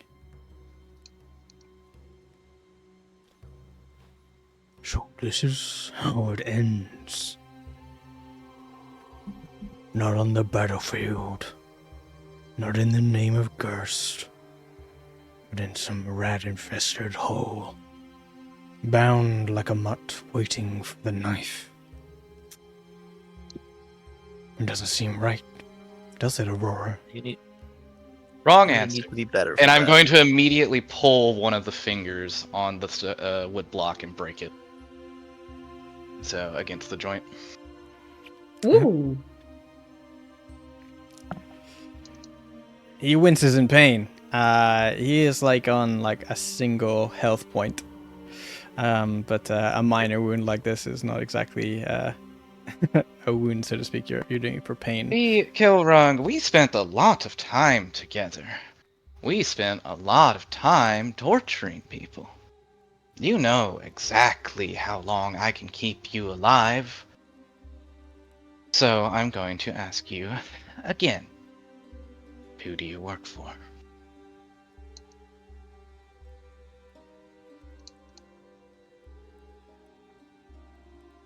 He takes a breath from the minor amount of pain, but it feels like he's broken a finger or two. You always did fight like you had something to prove. Like every swing of that sword of yours would carve out a place in the world that gave a damn about you. Look where you got. Look where it got you. Here. With them. Wrong answer. Break another one. It's so much better position right now. It's so funny. You're so weak. Pathetic. You think you have any more authority over anyone? Kinda sad. You know, I know breaking the fingers doesn't hurt too much, but you know what we could do to shins before, you go into shock? I have a nice sword resting in the fire right there.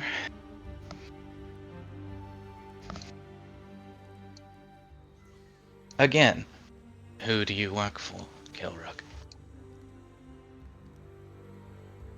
He tilts his head at you after the second break and looking you like fully up and down as you stare, like loom over him with all the power in the world over this guy who you have that history with. And you see on his face not hatred, not even anger, but a cold resignation of someone who's clearly lost his battle. And he knows it.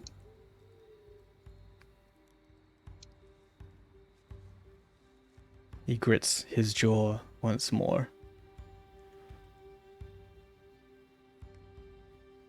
Let's not be hasty, old friend. I'm sure the rest of your friends would like to know what kind of a person you really are. Wrong answer. Third finger. Eventually you're going to run out of fingers, Kilrug. Then I'll have to swap to toes. Or other appendages, might I suggest? Yeah, I can feed you your balls before you die. If he even has those anymore. He seems like he was running.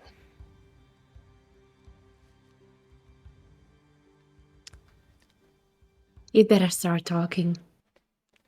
This can be as long and insufferable as you want, Kilrug.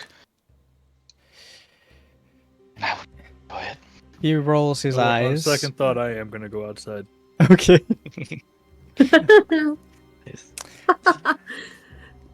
He rolls his eyes, winces in pain slightly as you apply more pressure, and continues. I suppose I should thank you. This might be my last chance to do so. After all, it was you, Aurora, who put me on this path. You see, the day you turned on me, the day I was demoted, dragged through the mud, left with nothing but my blade and my name, you thought you beat me back then. But you didn't. You see, you made me. And these white cloaks. You again. Let me continue. No, he would not. Sorry. You can beat him. You pulled a blade on me in the barracks, and I threw your ass through a window for being an insufferable cunt. Oh, and again, wrong answer. Forefinger.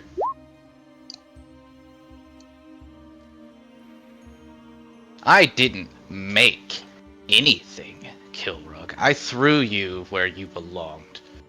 You're a piss excuse of a Templar. That's where you're wrong, Aurora. as he seems to be getting more angry with the pain that you're inducing. You see, I'm not really a Templar anymore. The white cloaks gave me purpose, something you never understood. We're not just thugs in armor like you lowly rats in the black.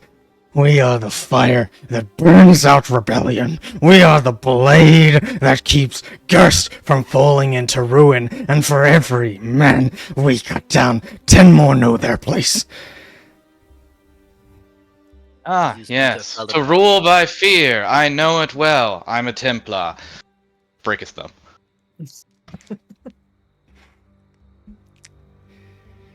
I guess I have to go to the other side now, Kilrug. Oh, what will we do? As you wander over, he says, You think you won just because you've put me in chains? You think this rat hellhole of a town is free? You're just killing a man, nothing more. Gerst doesn't care about you, or this place, or the filth that scurries in its gutters. It will keep turning, keep crushing everything beneath its boots, and soon, someone worse than the mayor you just ended will rise. Someone stronger, someone who won't give you the chance to fight back. That is the Certainly not nature you, of you're too weak Epsilon. for that. The strong rise to meet the challenges. Congratulations, you finally understand the nature of our kingdom. By the way, wrong answer. Break another finger. First one on this side. he reacts strangely to this. As you break another finger, it seems like he begins to laugh. You don't get to be a hero in this world, Aurora. You never did. Soon, you and your new friends will learn what we did. The only thing that matters in this world is who holds the knife and who bleeds beneath it. He looks at you with a clear expression of defiance. His final act, his smirk, and his voice quietens, lowers. You don't feel a sense of pleading. You don't feel a sense of regret. It was a white cloak. I did my duty, and I would do it again. Your convictions. Questionably. Your convictions are pathetic. Your morality obscured. And whatever authority you fight for is weak and pathetic. You, yourself, are weak and pathetic. And you Wait. know, You will be forgotten. Your desires, whatever authority you appeal to, whatever heroism you think flows through your veins, is bullshit. You are a pawn of a tyrant. Little more. And tyrants die. You got to see one die today. and you know what, Kilrog? I really like that you're not saying anything because I can really enjoy this. That is Honestly, I right. don't really care if you say anything or not. We're gonna figure it out anyway. We don't really need you. This is just as we can right now. I'm sure you think differently, but this is fun. Thank you a lot. Number 7. Break a 7th finger. He winces in pain, and the last thing that he says to you, as you said that last thing, Aurora, says, Sounds like someone I know. and he exhales sharply, turns his head away from you to face upwards once more, and closes his eyes. I'll open his eyes. I'll just put my fingers into his eyes. Just a bit pressure on the eyes. You kind of like try to move away from that. Okay. At this point, you gain the impression that Kilrog is a martyr for his cause. The torture that you're putting on him at this point can be extensive, but at this point, for the sake of everyone's sanity, we will fade to black on this scene as Kilrog resigns his body to your vengeance. Eventually, you get a scream out of him. But not until that is his last, as he gurgles. Okay. You want to say something? Yeah, well, maybe he wants the spell thingy that he still has. Yeah, Oh. that's the reason why I was taking a short rest to cast suggestion on him to spill the beans. Be cooperative. Yeah, we short definitely rest would take would an- not kill him in like an hour. An hour. Would definitely Yeah, I and- mean, I'm not at taking all. time. Okay. Yeah, we have. If Mag is we just will sitting not. there chilling, he's probably Yeah. getting a short rest. Okay, you. Yeah, no, he would have explained this to the others. Okay. Yeah, So, I mean, Loka at least wanted him for like at least a full day, maybe even more. Oh yeah, I mean he did it for 3 days to Melanda, so well, he doesn't give up that He is information that he was the guy and that brought. yeah, Did well it's enough that he Melanda. did. You can just believe that. That's why enough not? for Loka. Sure. So, That's enough for Loka, too. we need to essentially, to conclude this or to have the scene going, an hour passes worth of murderous intent. Are we the bad guys? Who could say? And the long rest can go off as you sit there sulking, watching. Long rest. Sorry, short rest. Short rest. Long rest. Short Like, rest. push the button. I Short mean, that might be enough time for a long rest too. You know, Short rest. if this doesn't work, just do it next day until he fails. Your arcane recovery can trigger. You obviously have the means to keep him alive. Do you have spell slots? I have 2 healing potions. I can absolutely keep him alive. Well, to And feed spare the person, a healing potion has to be fed, then he would spit it out, obviously. But let's see what the suggestion Oh, he's not in does. a position to resist. Yeah, let's be real. Let's see. It's still a wisdom save, right, for suggestion? Pretty sure it's wisdom. Yeah, wisdom. Kilrog step look.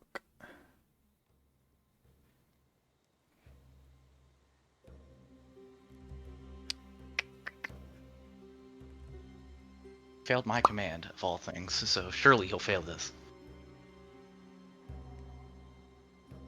I feel like he might have disadvantage on saving since he is being tortured.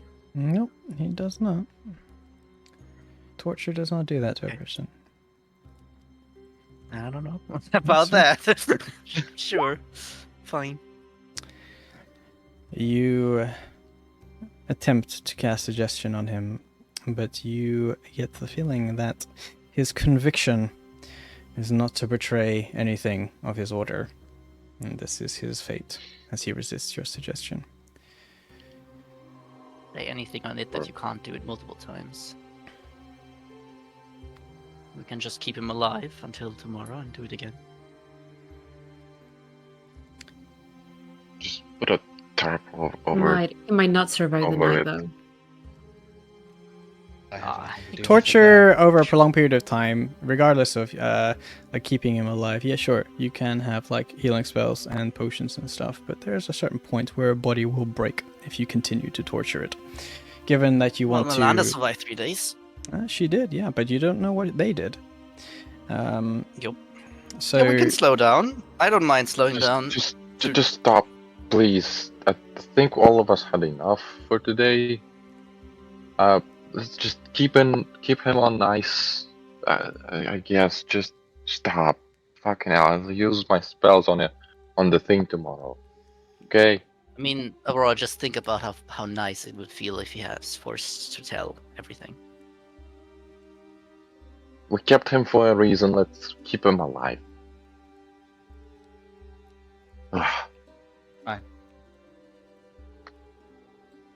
Sweet dreams, Kilrog. You can stay here all night.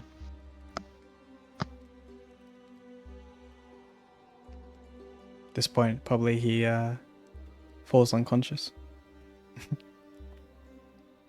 I'm sure to regag his mouth. Sure. You have a prisoner.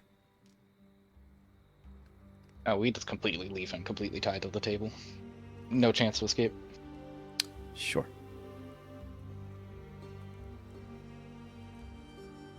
Nisa's going to grab Magrim's hand and go, just... Let's go. Let's get out of here. Yeah. Matter will go with her. You Maybe to the upper floor. Sorry. If you go outside, after the amount of time that you spent with Kilrog, Jasper is there by himself. The body of Mira is not there. And as you step outside, let's go to outside.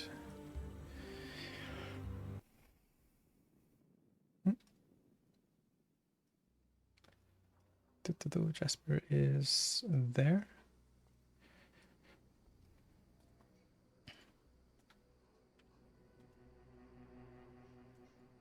And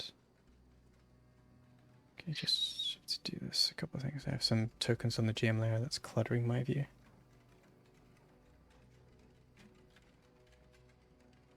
Oops.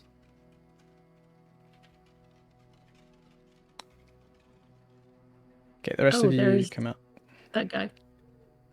Nayav he's left already. Yeah. So Jasper's like waiting there on the outside. Just pretend your tokens are all there. And Jasper says, "Well, rather not go back inside after what I heard you guys were doing. But managed to get Krell and told him, hey, there's some pretty serious thing that's happened, and he absolutely must come with me. He seemed a little bit frustrated that he had to leave what he was doing, but nevertheless managed to convince him. After all, who can resist me, eh? And we came down here and just noticed that the body of that sweet girl was just lying here on the doorstep. I imagine that's because you probably didn't want Krell to see what you were doing. Totally understand, I think. Honestly, a little creeped out. And Jasper looks to you, Nissa, with a concerned look. He says, but he was not happy at all. And he called over his big friend, the big orc with the muscles, and they scooped the little lady up, and they took her back to up the hill, back to the manor house, and Krell said, when you're ready. Because I told him you're pretty engaged with whoever did whatever this was, and he kind of was a little bit upset with the fact that you guys started without him. But nevertheless, if you want him, he's back at the manor. He can come tomorrow in the morning. His little amulet might be useful, actually. Right. Yeah, maybe. Also, Jasper, I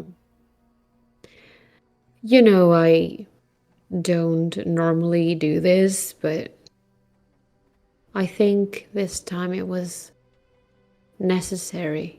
You don't know what that guy put me through.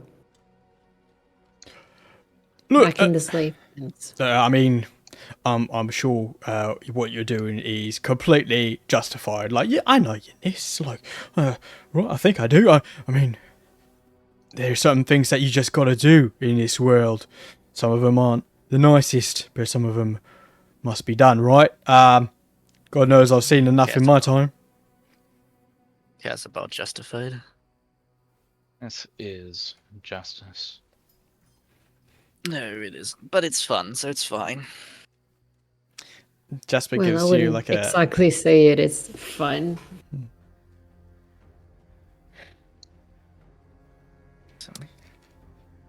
I thought it would be, though.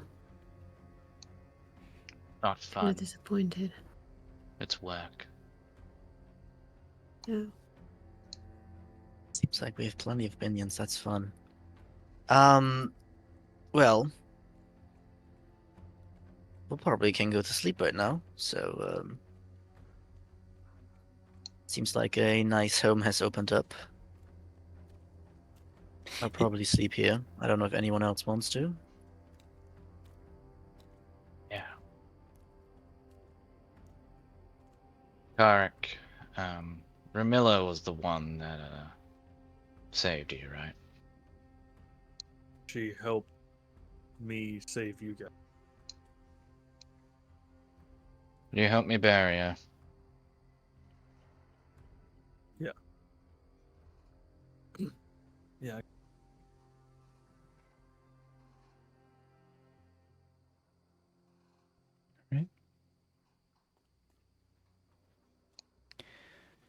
Aurora and Karik go about burying take a Ramilla. look. For sure. And it shimmers in a like a shifting of colors. Clearly special to Ramilla. And it's about 5 p.m., right? It's not like it's end of day, quite yet. Your captive is unconscious if you wish to remain in this outpost, or you can leave if you wish. So Aurora and Karik are doing that. Magrim, Nissa?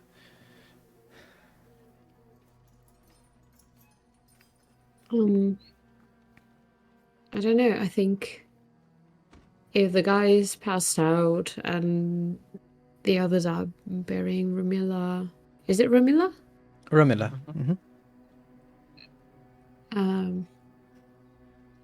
I think Nisa would take a moment to just, step outside and get some air and clear her head. Maybe talk to Magrim or.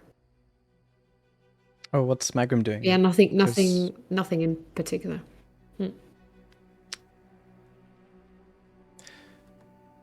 Magrim?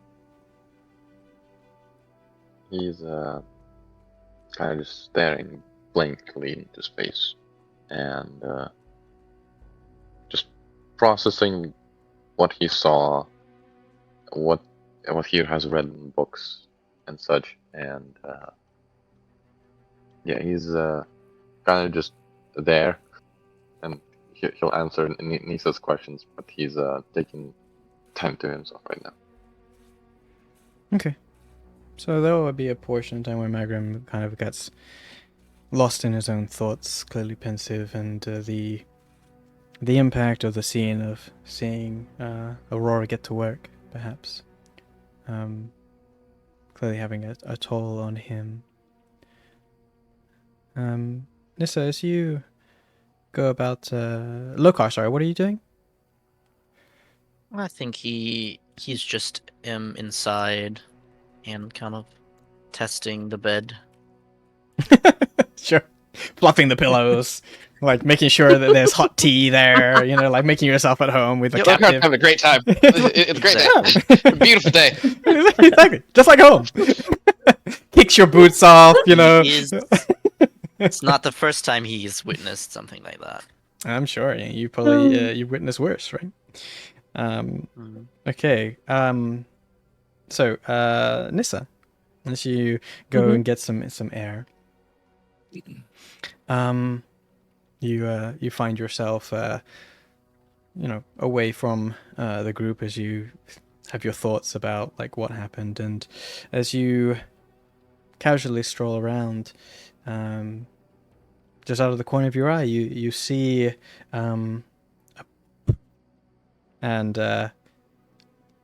sitting on a rock or a piece of garbage, your fuzzy friend appears.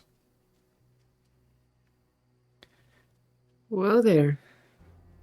Just when I thought nothing could get worse. I take exception from that. Oh, I mean, I thought we were having something going here. You don't have to do me like that. You know, I was just like, thought I'd check in after all. Some pretty, spicy things is going on in there, isn't it? Almost like being brought close to what you need to do. You sure your friends aren't also in cahoots with the big guy? I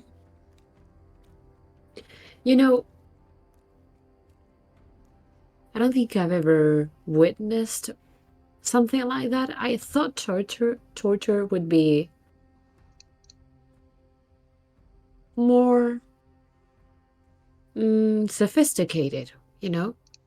I've never tortured anybody. I just killed whoever I needed to kill, and that's it. No use delaying it. One and done, that's you, right? Yeah. I mean, And I don't know how to feel about it. well, there's something you could do. Something What we're is it? struggling with trying to fill. After all, your quota's getting a little dryness. I thought you were going to be doing something that was going to, turn the head, catch the attention of.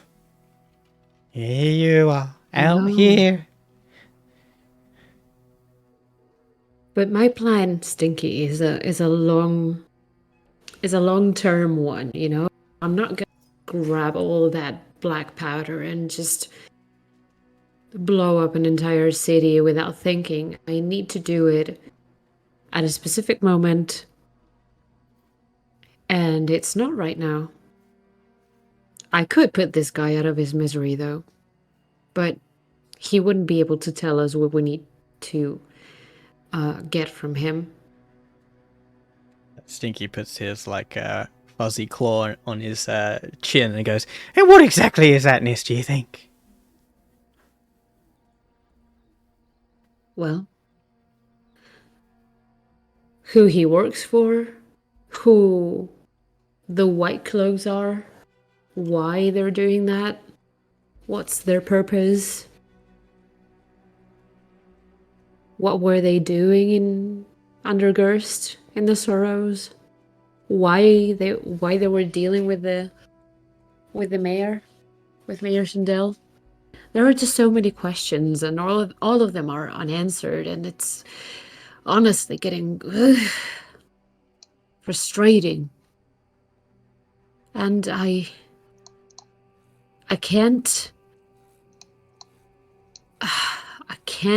bear to watch my friends, and she kind of struggles with the word, my friends suffer because of this, horrid spectacle that we're putting on. What you gonna do about it? Plants his back at Magrim. Yeah, Magrim's clearly pensive and it's taking its toll on him. Magrim not cut out for this sort of thing. Just saying. Anytime that you feel like you want to, tally your soul up to your quota, I'm here. And he pats his belly, and you hear the soft jingle of coins. Mm-hmm. What do you think I should do, Stinky?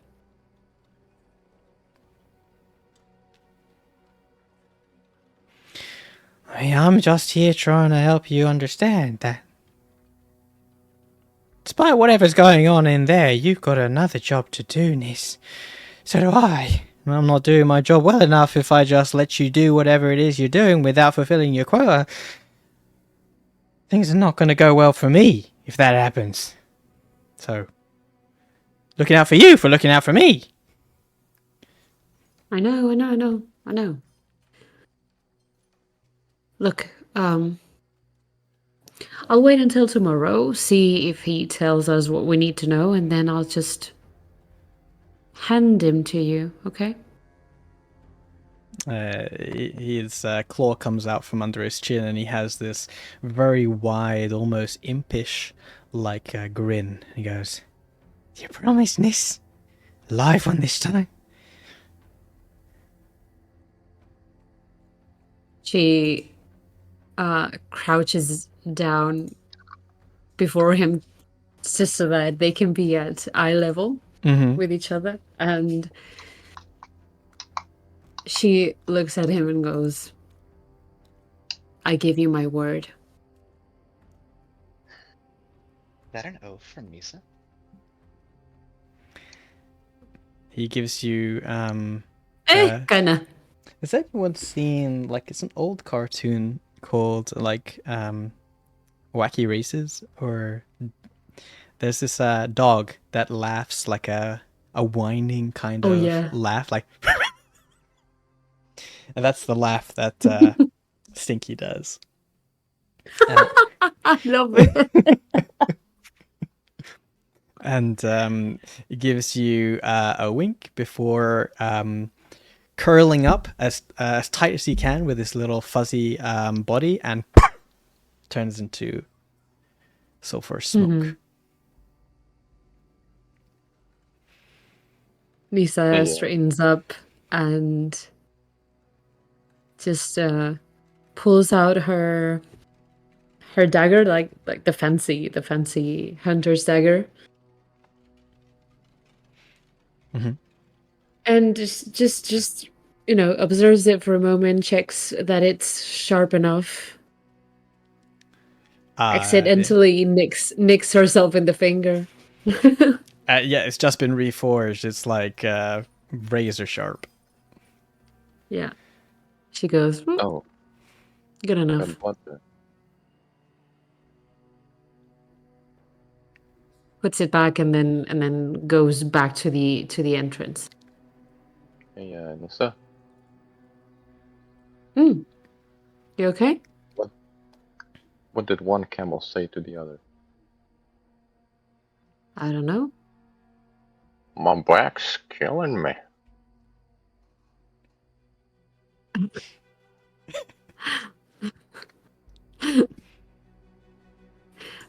Wait, do I know what a camel is? Yes, That's just camels exist. You live in the desert.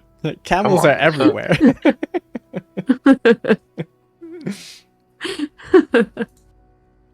She lets out a chuckle and sits down. Well, I assume Magrim's sitting down. I don't know. Oh yeah. Next to Magrim and goes, "How are you holding up? Better? Vertically.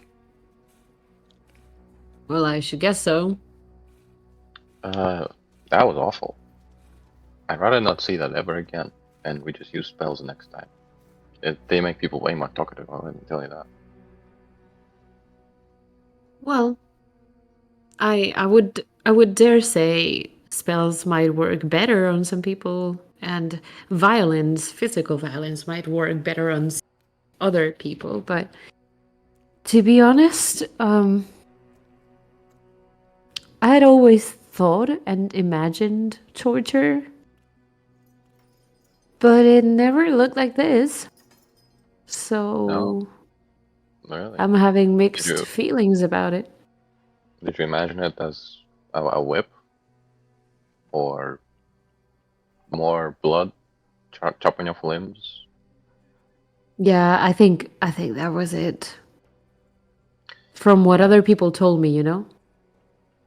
Makes sense. Anyway, I never, let's talk about I never something tortured different. anyone before. Yeah. I hope that you don't get the chance. Yeah. Well, And there's a lot of um, pressure on all of us, huh? A lot of there stress. is. Uh, Have you? save the world. Stay sane. Don't get corrupted enough. I guess we're a little late to that one.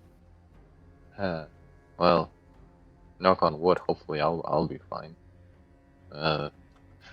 Your symptoms are going rapid, by the way.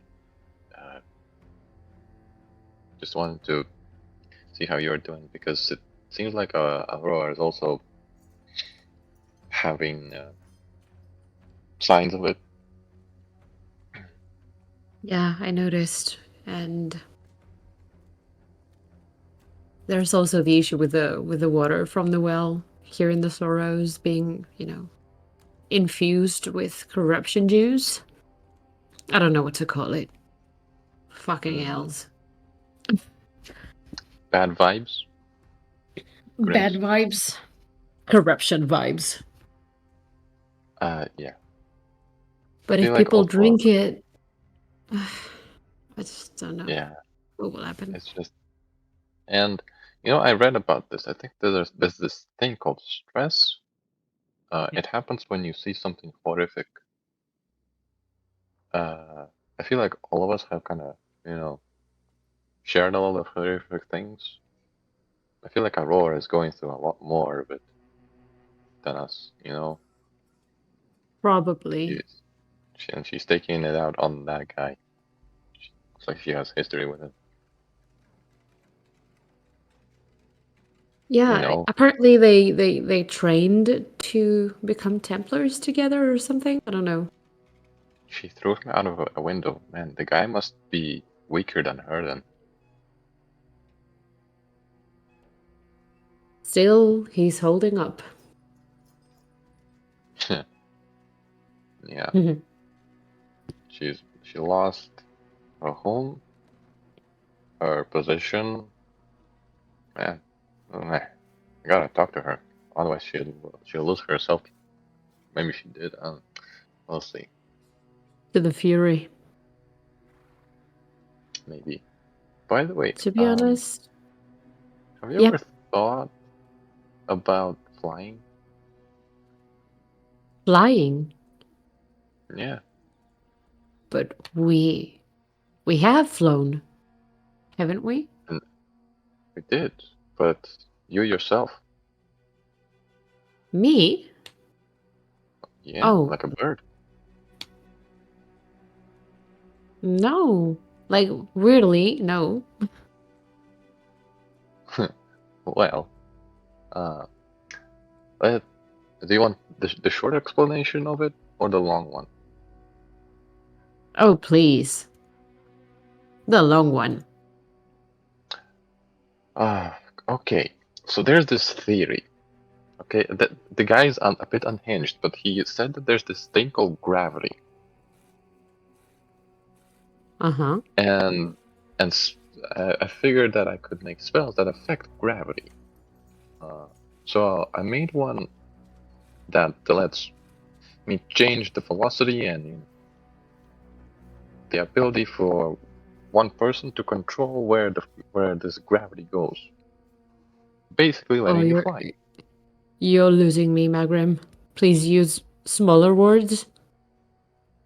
I can cast a spell that will give you wings to fly. What? That's that. You should have led with the simpler explanation.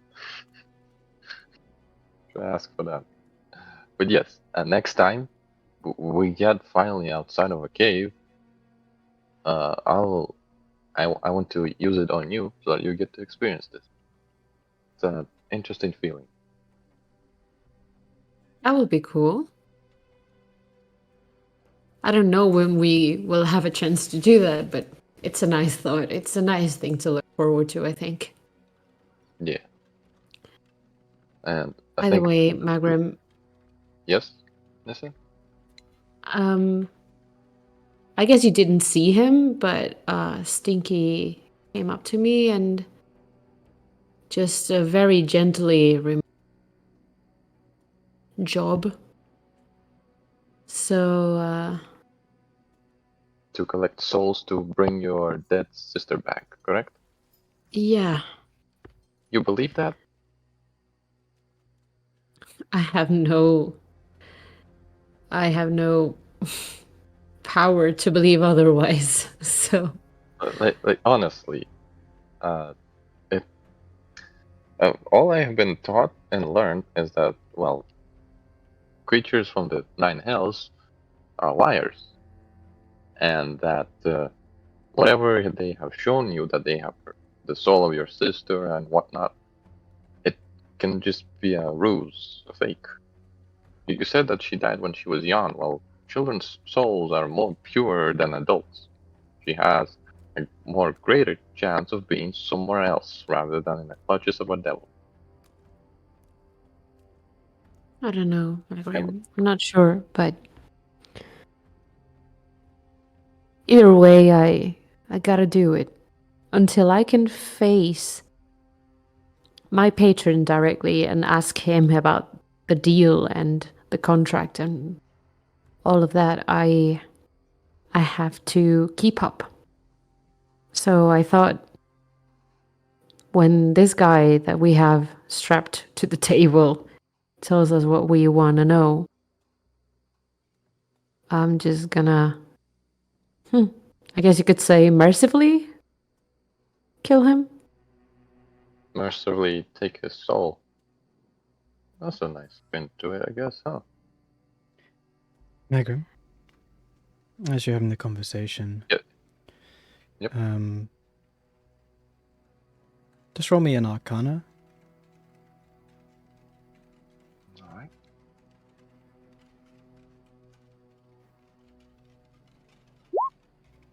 Oh, Ooh! Yep. That was a natural 20. it's It a green sure is. number.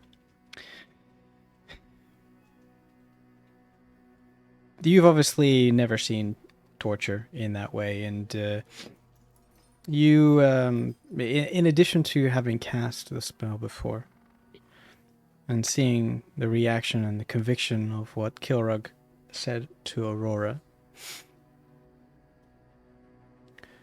you start to get the feeling like this guy is a diehard fanatic.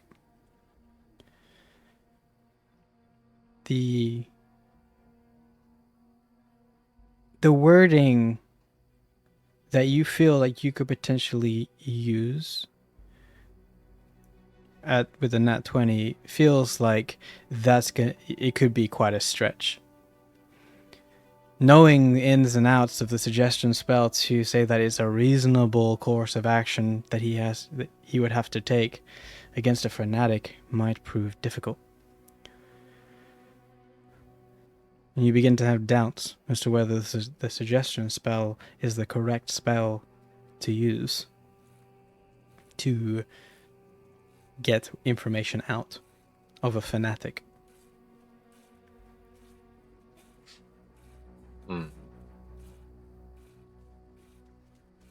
You are aware with your Arcana that there are other spells to do this. Yeah.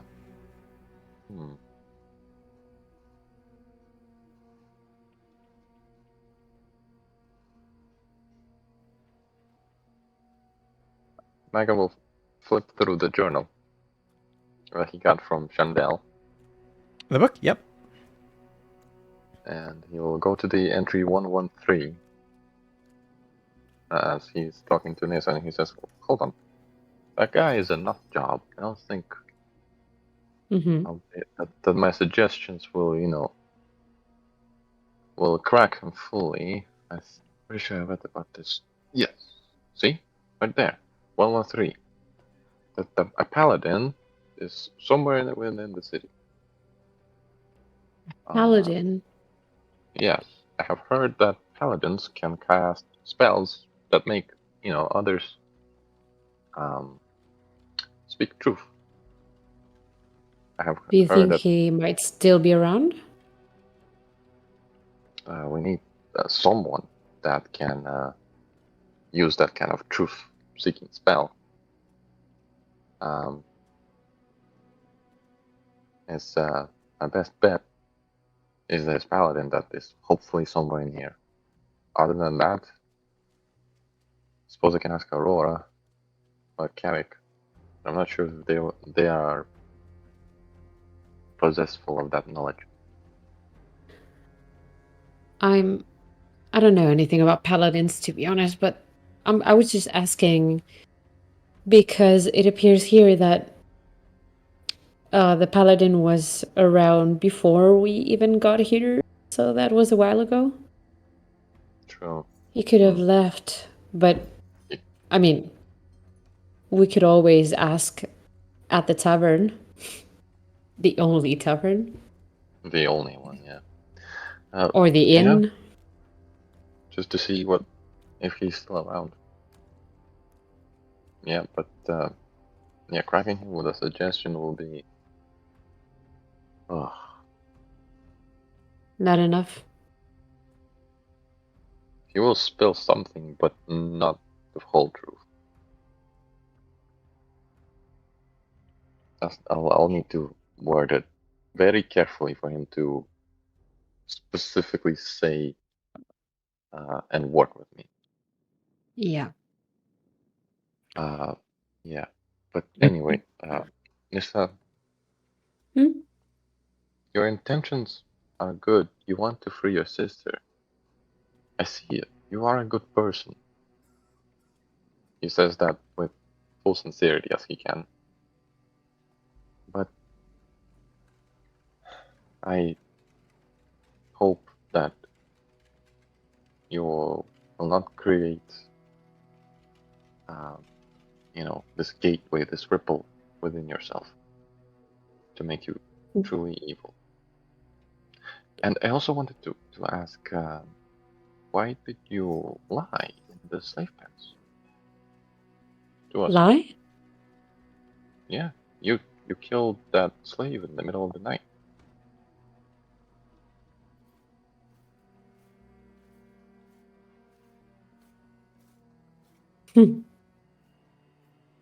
I mean, it was kind of obvious. Aurora has noodles for arms. Carrick would use his claws, and Lokar will just crush his windpipe. So, why lie to us about it? What happened? I didn't know you guys as well as I do now. I didn't want you all to think I was a heartless monster, I guess. You truly I still think that? needed the souls. I couldn't stop. You know?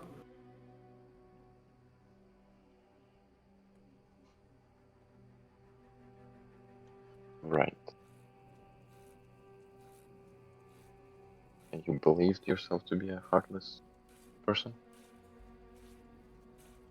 Sorry, what was that? Do you believe yourself to be a heartless person? I used to. You can see that she kind of really, really thinks about the question before she answers, and then she goes, I used to think I was heartless because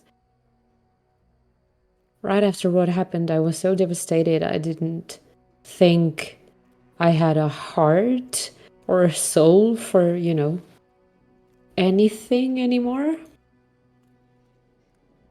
But now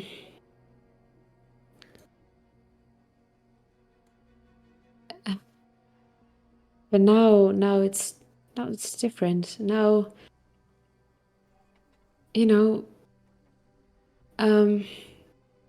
And if you believe that killing hundreds, thousands in one fell swoop with the device that I carry, or whatever, you feel like you will feel even worse than when you strangled one innocent man.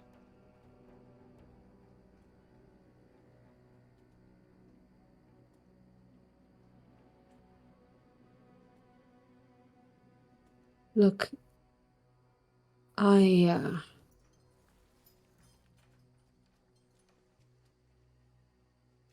not a saint, nor do I claim to be one. Ever.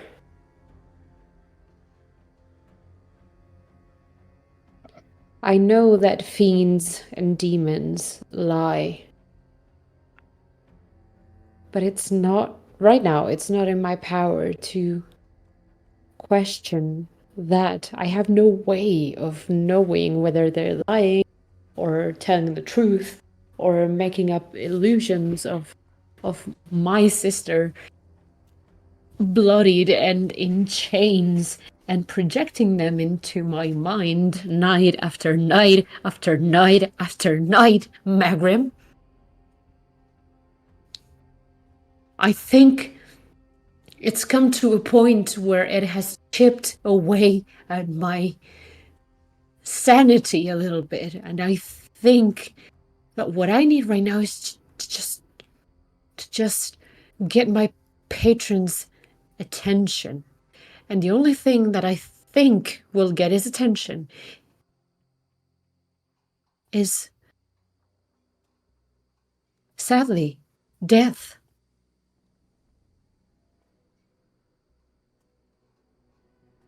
And if people Thank you.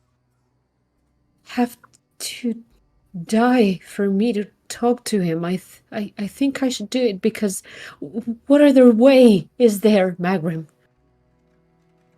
What other path is there? I know.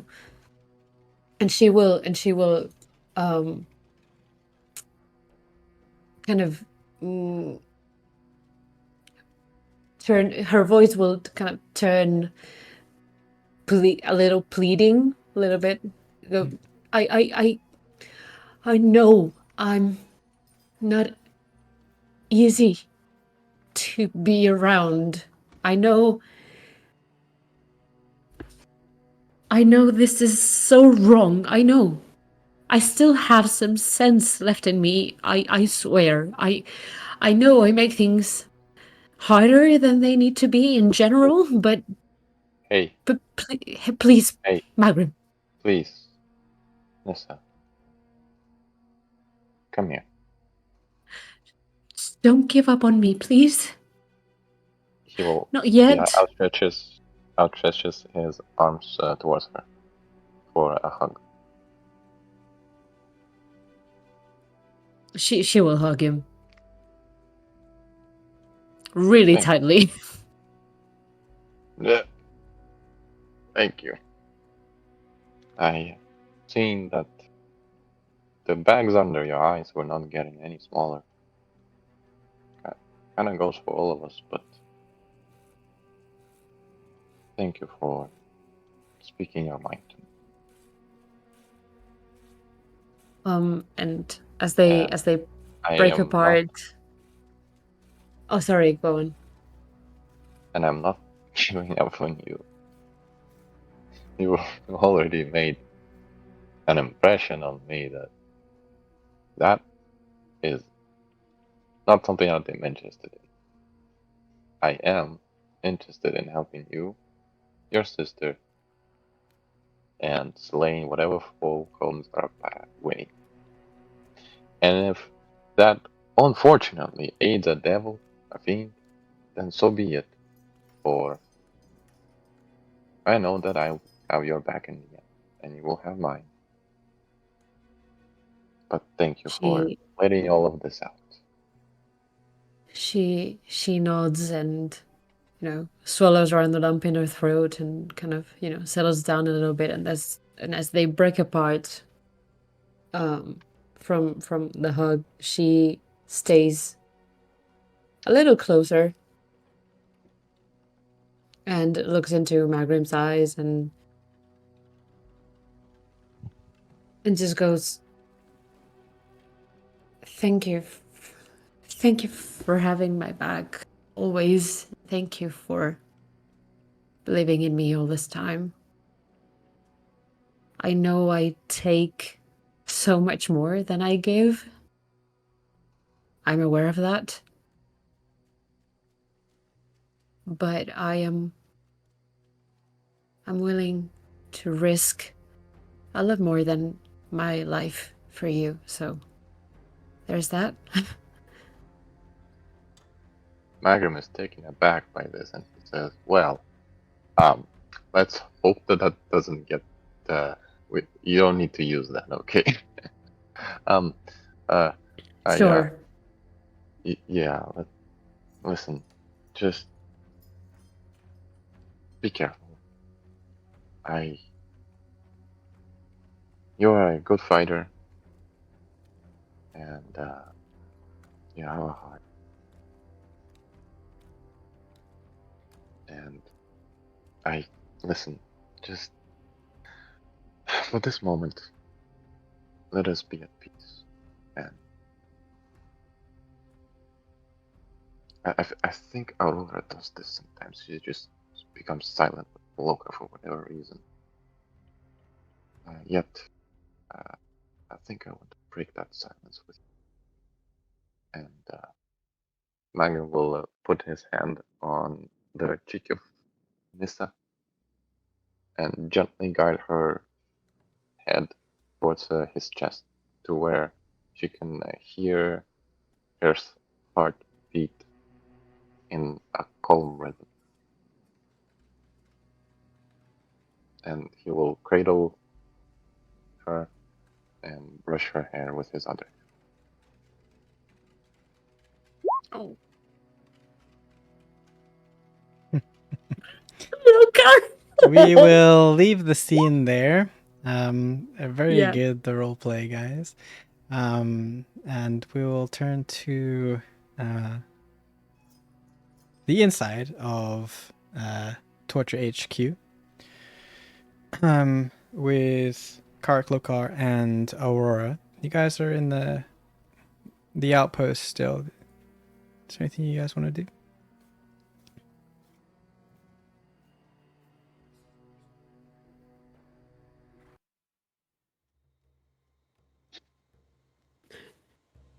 Did you just say Torture HQ? Because I was just Yep. processing everything. Yep. Okay. Thank you. So you guys are on the outside. Yeah, Yep. Romilla is also gone now. True. Thank you. Buried. I think when Aurora and Karik comes back, they see that indeed Loka has had glasses of water for everyone set on this upper table here. Mhm. And right now he's just laying in the bed and looking at the ceiling. Just seems calm.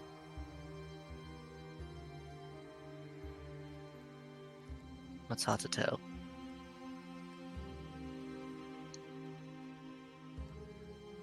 I think Aurora takes a glass of water and just kind of leans on the nightstand and just sits there for a minute.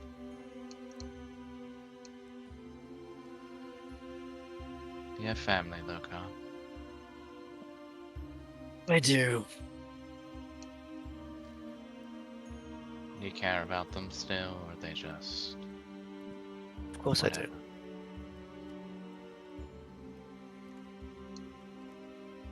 Tell me about them.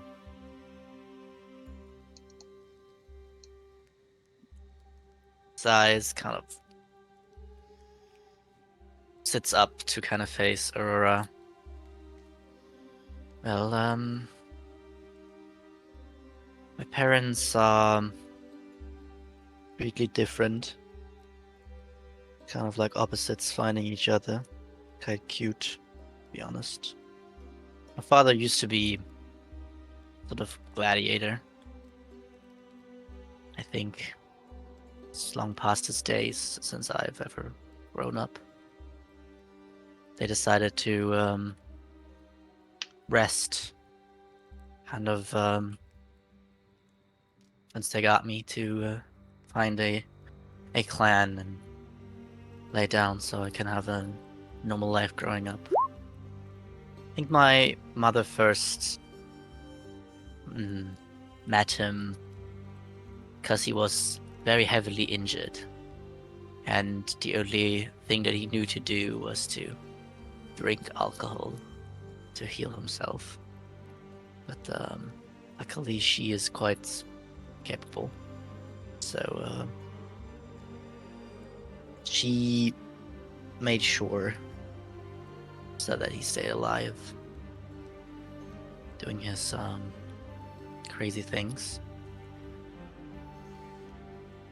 And I think it kind of went from there. And when it comes to other people in my family, I mean, I have a younger brother. He is quite amazing, I think. I couldn't really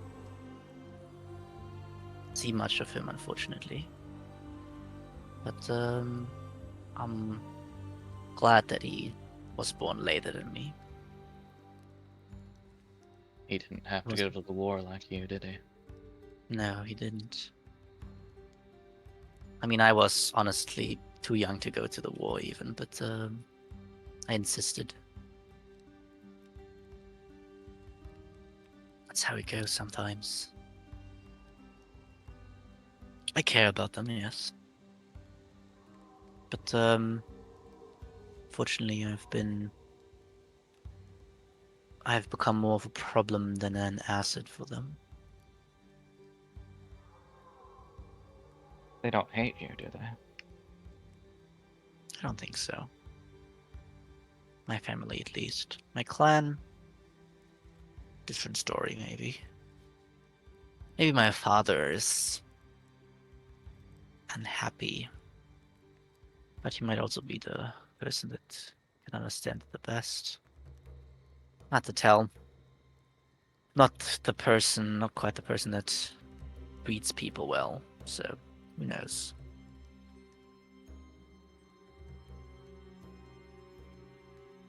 I'm sorry what's happening to your family.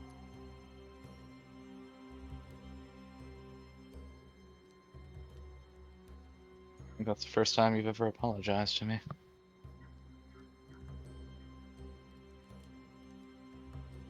Don't let me know that. It's Make it harder to have it more of them.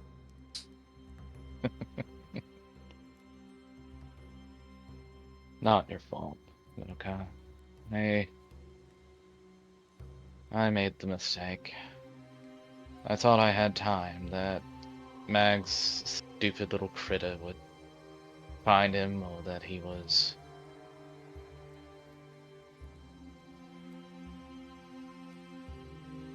Errors get people killed. Sometimes it's who you care for. I think it's more complicated than that.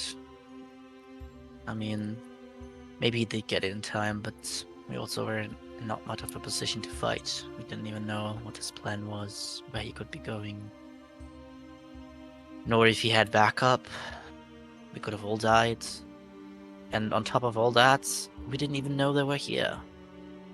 We were lucky in the first place. Maybe this, so I feel like it's unreasonable to give anyone fault. You can be lucky that we got out alive, and maybe your father got out alive. Maybe he got the letter. We don't know. Either way, I'm sure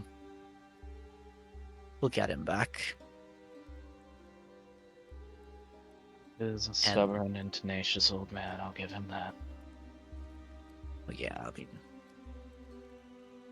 Runs all my this family. planning surely had a plan for this, right?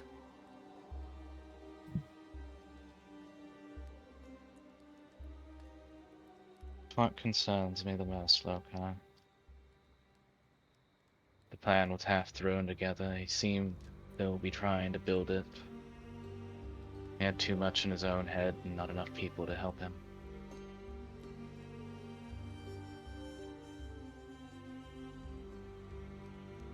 I mean, I know the Velt Alliance isn't just this one place. Sure, I mean, Ghost might have been the most important station for them. It's the big capital of Epsilon, but the Velt Alliance has traveled far, and sure, there's plenty of allies out there. I mean, think about the sister shooting a fucking sunbeam. I'm confident that there's more people out there. I mean, they somehow convinced Melanda to join, so I'm sure they're fine on that front. It's just, they might have been divided because of all the events of Gurst. Maybe it just needs someone to pick them up again, give them a direction.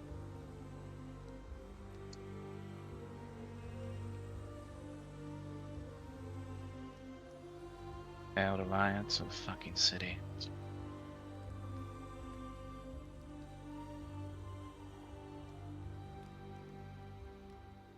Both, I suppose.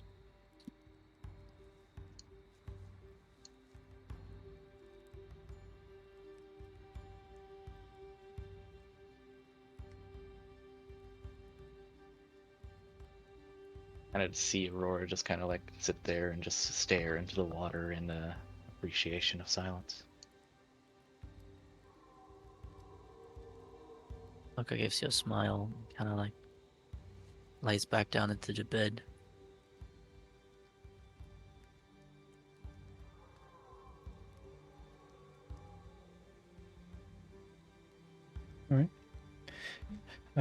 Kark, do you do anything other than listen? He's deep in thought, trying to process everything that's happened. Mm-hmm.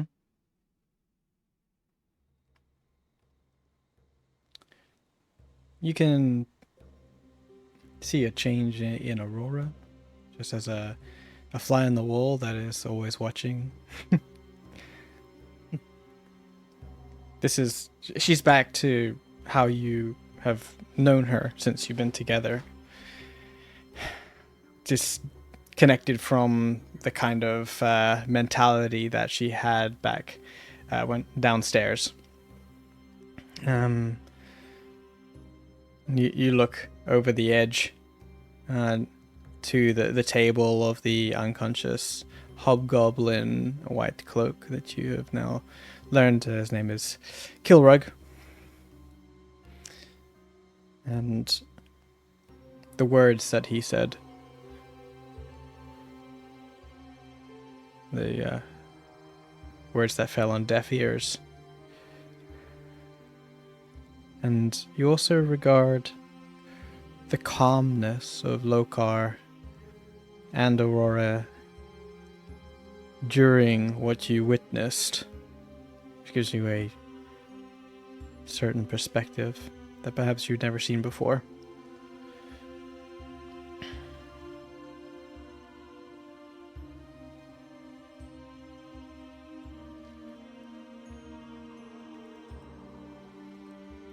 The day crawls on, your stomachs growl from lack of sustenance.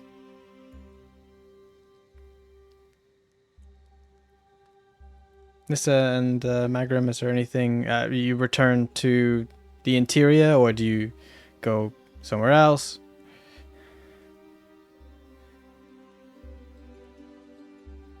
I'd say that eventually they would return. Yeah, I was gonna say that. Okay.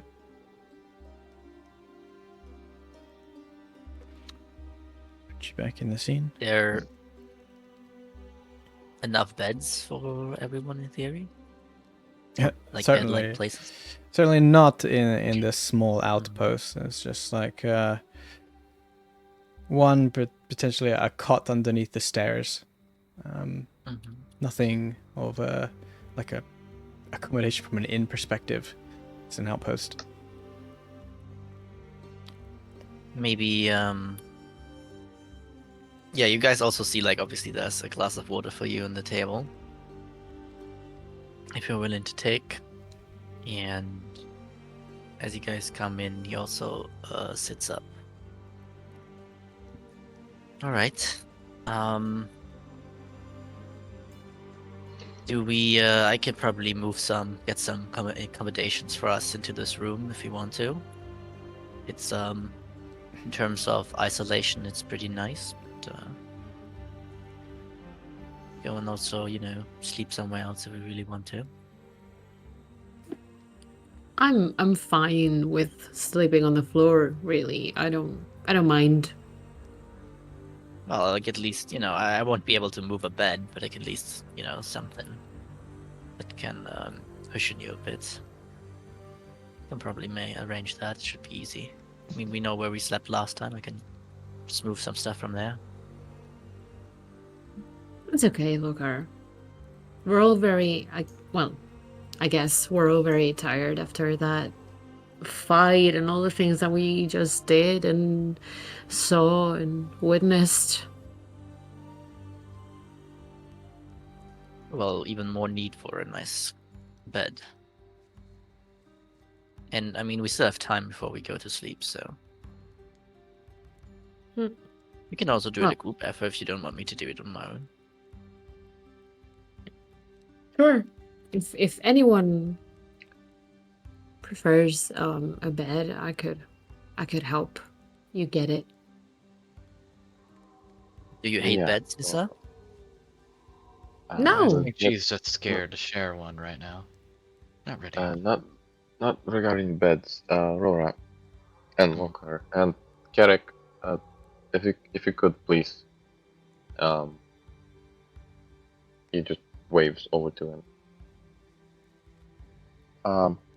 So I had a thought that came over to me, and all of us saw that guy is he's quite zealous within his teachings and what he knows, believes, and such.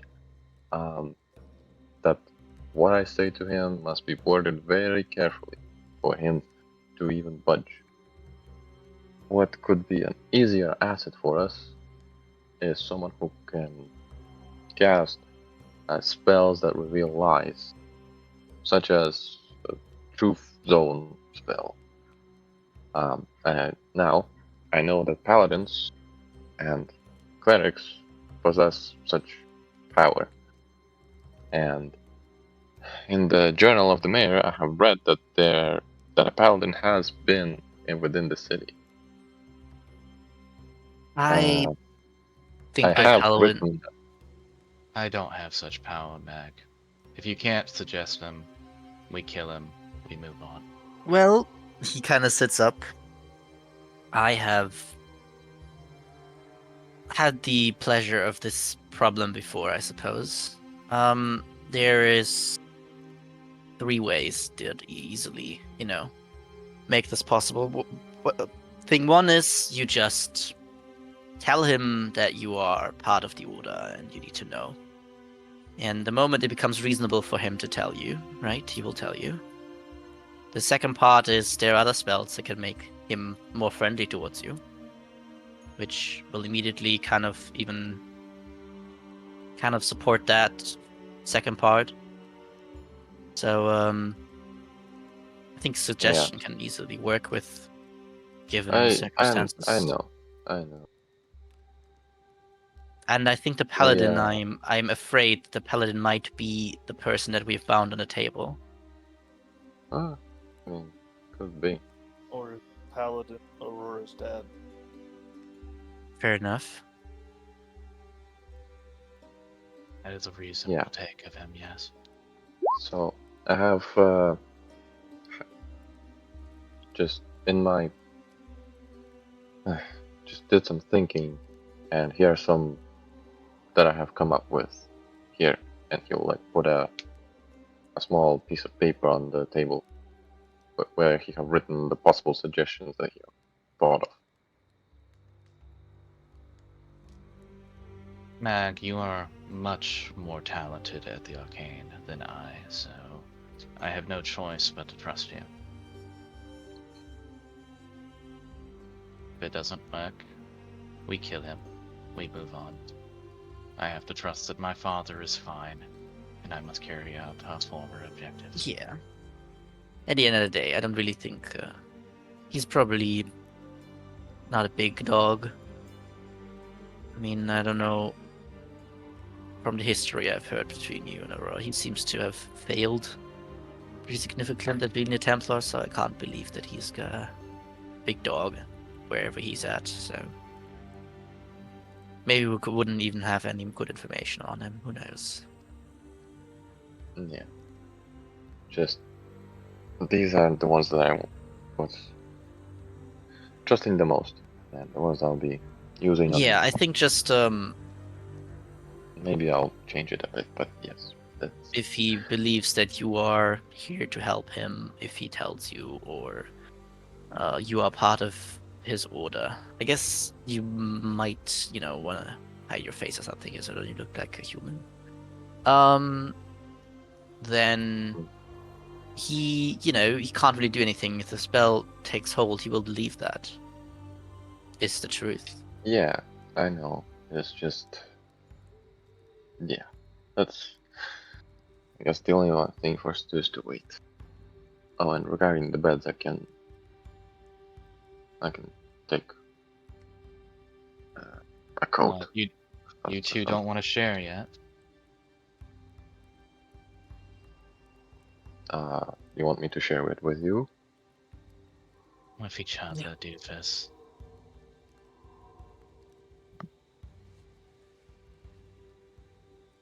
Well, I will get some beds anyways, because I need to do a little bit more workout today. So, unless you hate beds, you're welcome to use whatever accommodation I bring in. But if you prefer the coats, surely that can be done too. Thank you, Walker. I'm just gonna sit here and see if Ramilla left us anything nice. And I will go to the place where we last slept and find, mostly mattresses, just what's kind of left of those mattresses, and just so you have something that can be moved in here. Enough for all of us to kind of have at least an isolated room to some degree. Okay. As you... okay, you're gonna do that. So you won't be here for this final scene here. But yeah, you're gonna go to the shack that you have slept in before and gather up some rolls of mattresses. As Lokar is away, another figure appears at the door of the outpost.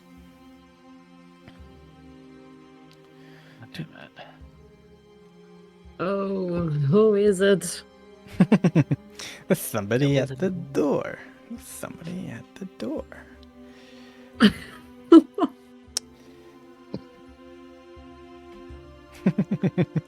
The suspense. Opens the door. No. It's Oh, it's Stinky. Yeah, it's coming Stinky. in. Carrying a bomb. Xana. Grange walks in. What's up, bro? No, it's dead, bro! Here to Yeah, nobody can, kill the gains. You're Anyway. alive. Never My dad skipping was leg greatly day. Exaggerated. Xana steps in, her face drawn in and her eyes are red. as if she had been crying. She stays in the entryway of the door as she sees you all just sitting around a table, not paying attention to the guy on the table, and looks to you all and says,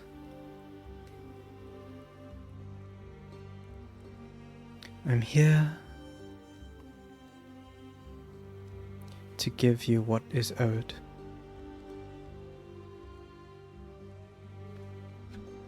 Krell is in a bit of a state, as you can imagine. We all are. But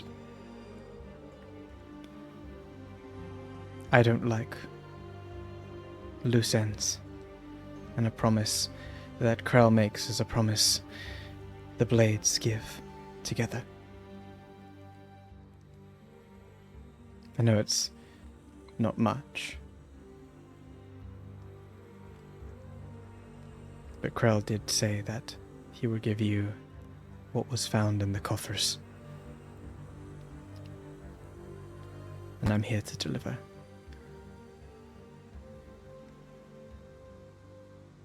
And she holds out a bag, like a brown leather bag in her hand, and holds it out. I'll take it. The people of the Thank you. Sorrows, thank you greatly. Zana, before you go, I don't think that we're going to stay here to help out, but the Broken Blades need to look into the well. Yes. It's crucial. Yep. There's Yeah, something that's called not good. the corruption. It's a type of sickness or disease. Really bad. But when we were putting out the fire, it's pretty obvious the well is corrupted. She nods. Nisa will extend her arm and show her how the parasite is crawling her skin and and go, "This is one of the effects. Don't let them drink the water." I don't know what solution you guys can come up with, but good luck. Xana curls her top lip back as you show the creature's parasites moving under your skin. It looks up to you with a very slight look of disgust, as if looking at a leper. And she I'm used to takes it now. an It instinctive small step back and says, "Am I? Well, I'll have Jarek look into it immediately with, I don't know."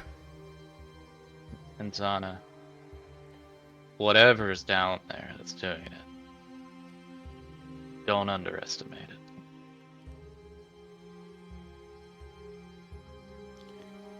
She nods and says, "Understood.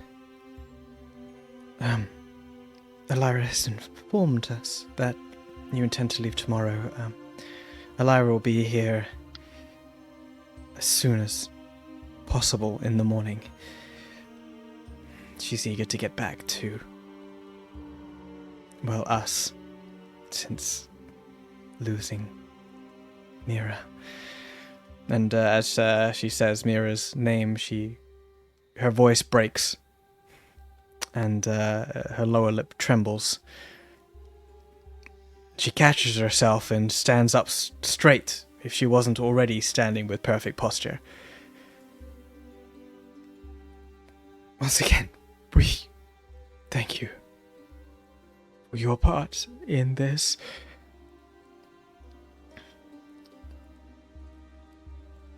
The future seems more hopeful now. For the rest of us.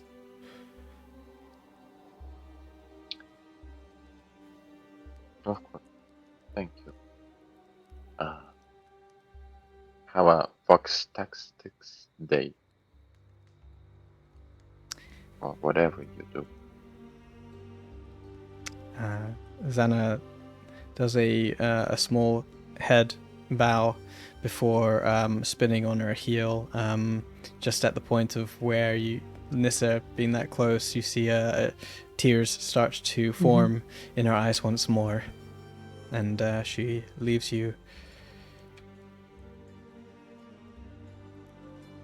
And at that moment, Lokar comes back in as Xana bursts past you, Lokar, and you're carrying like bundles of mattresses under your arms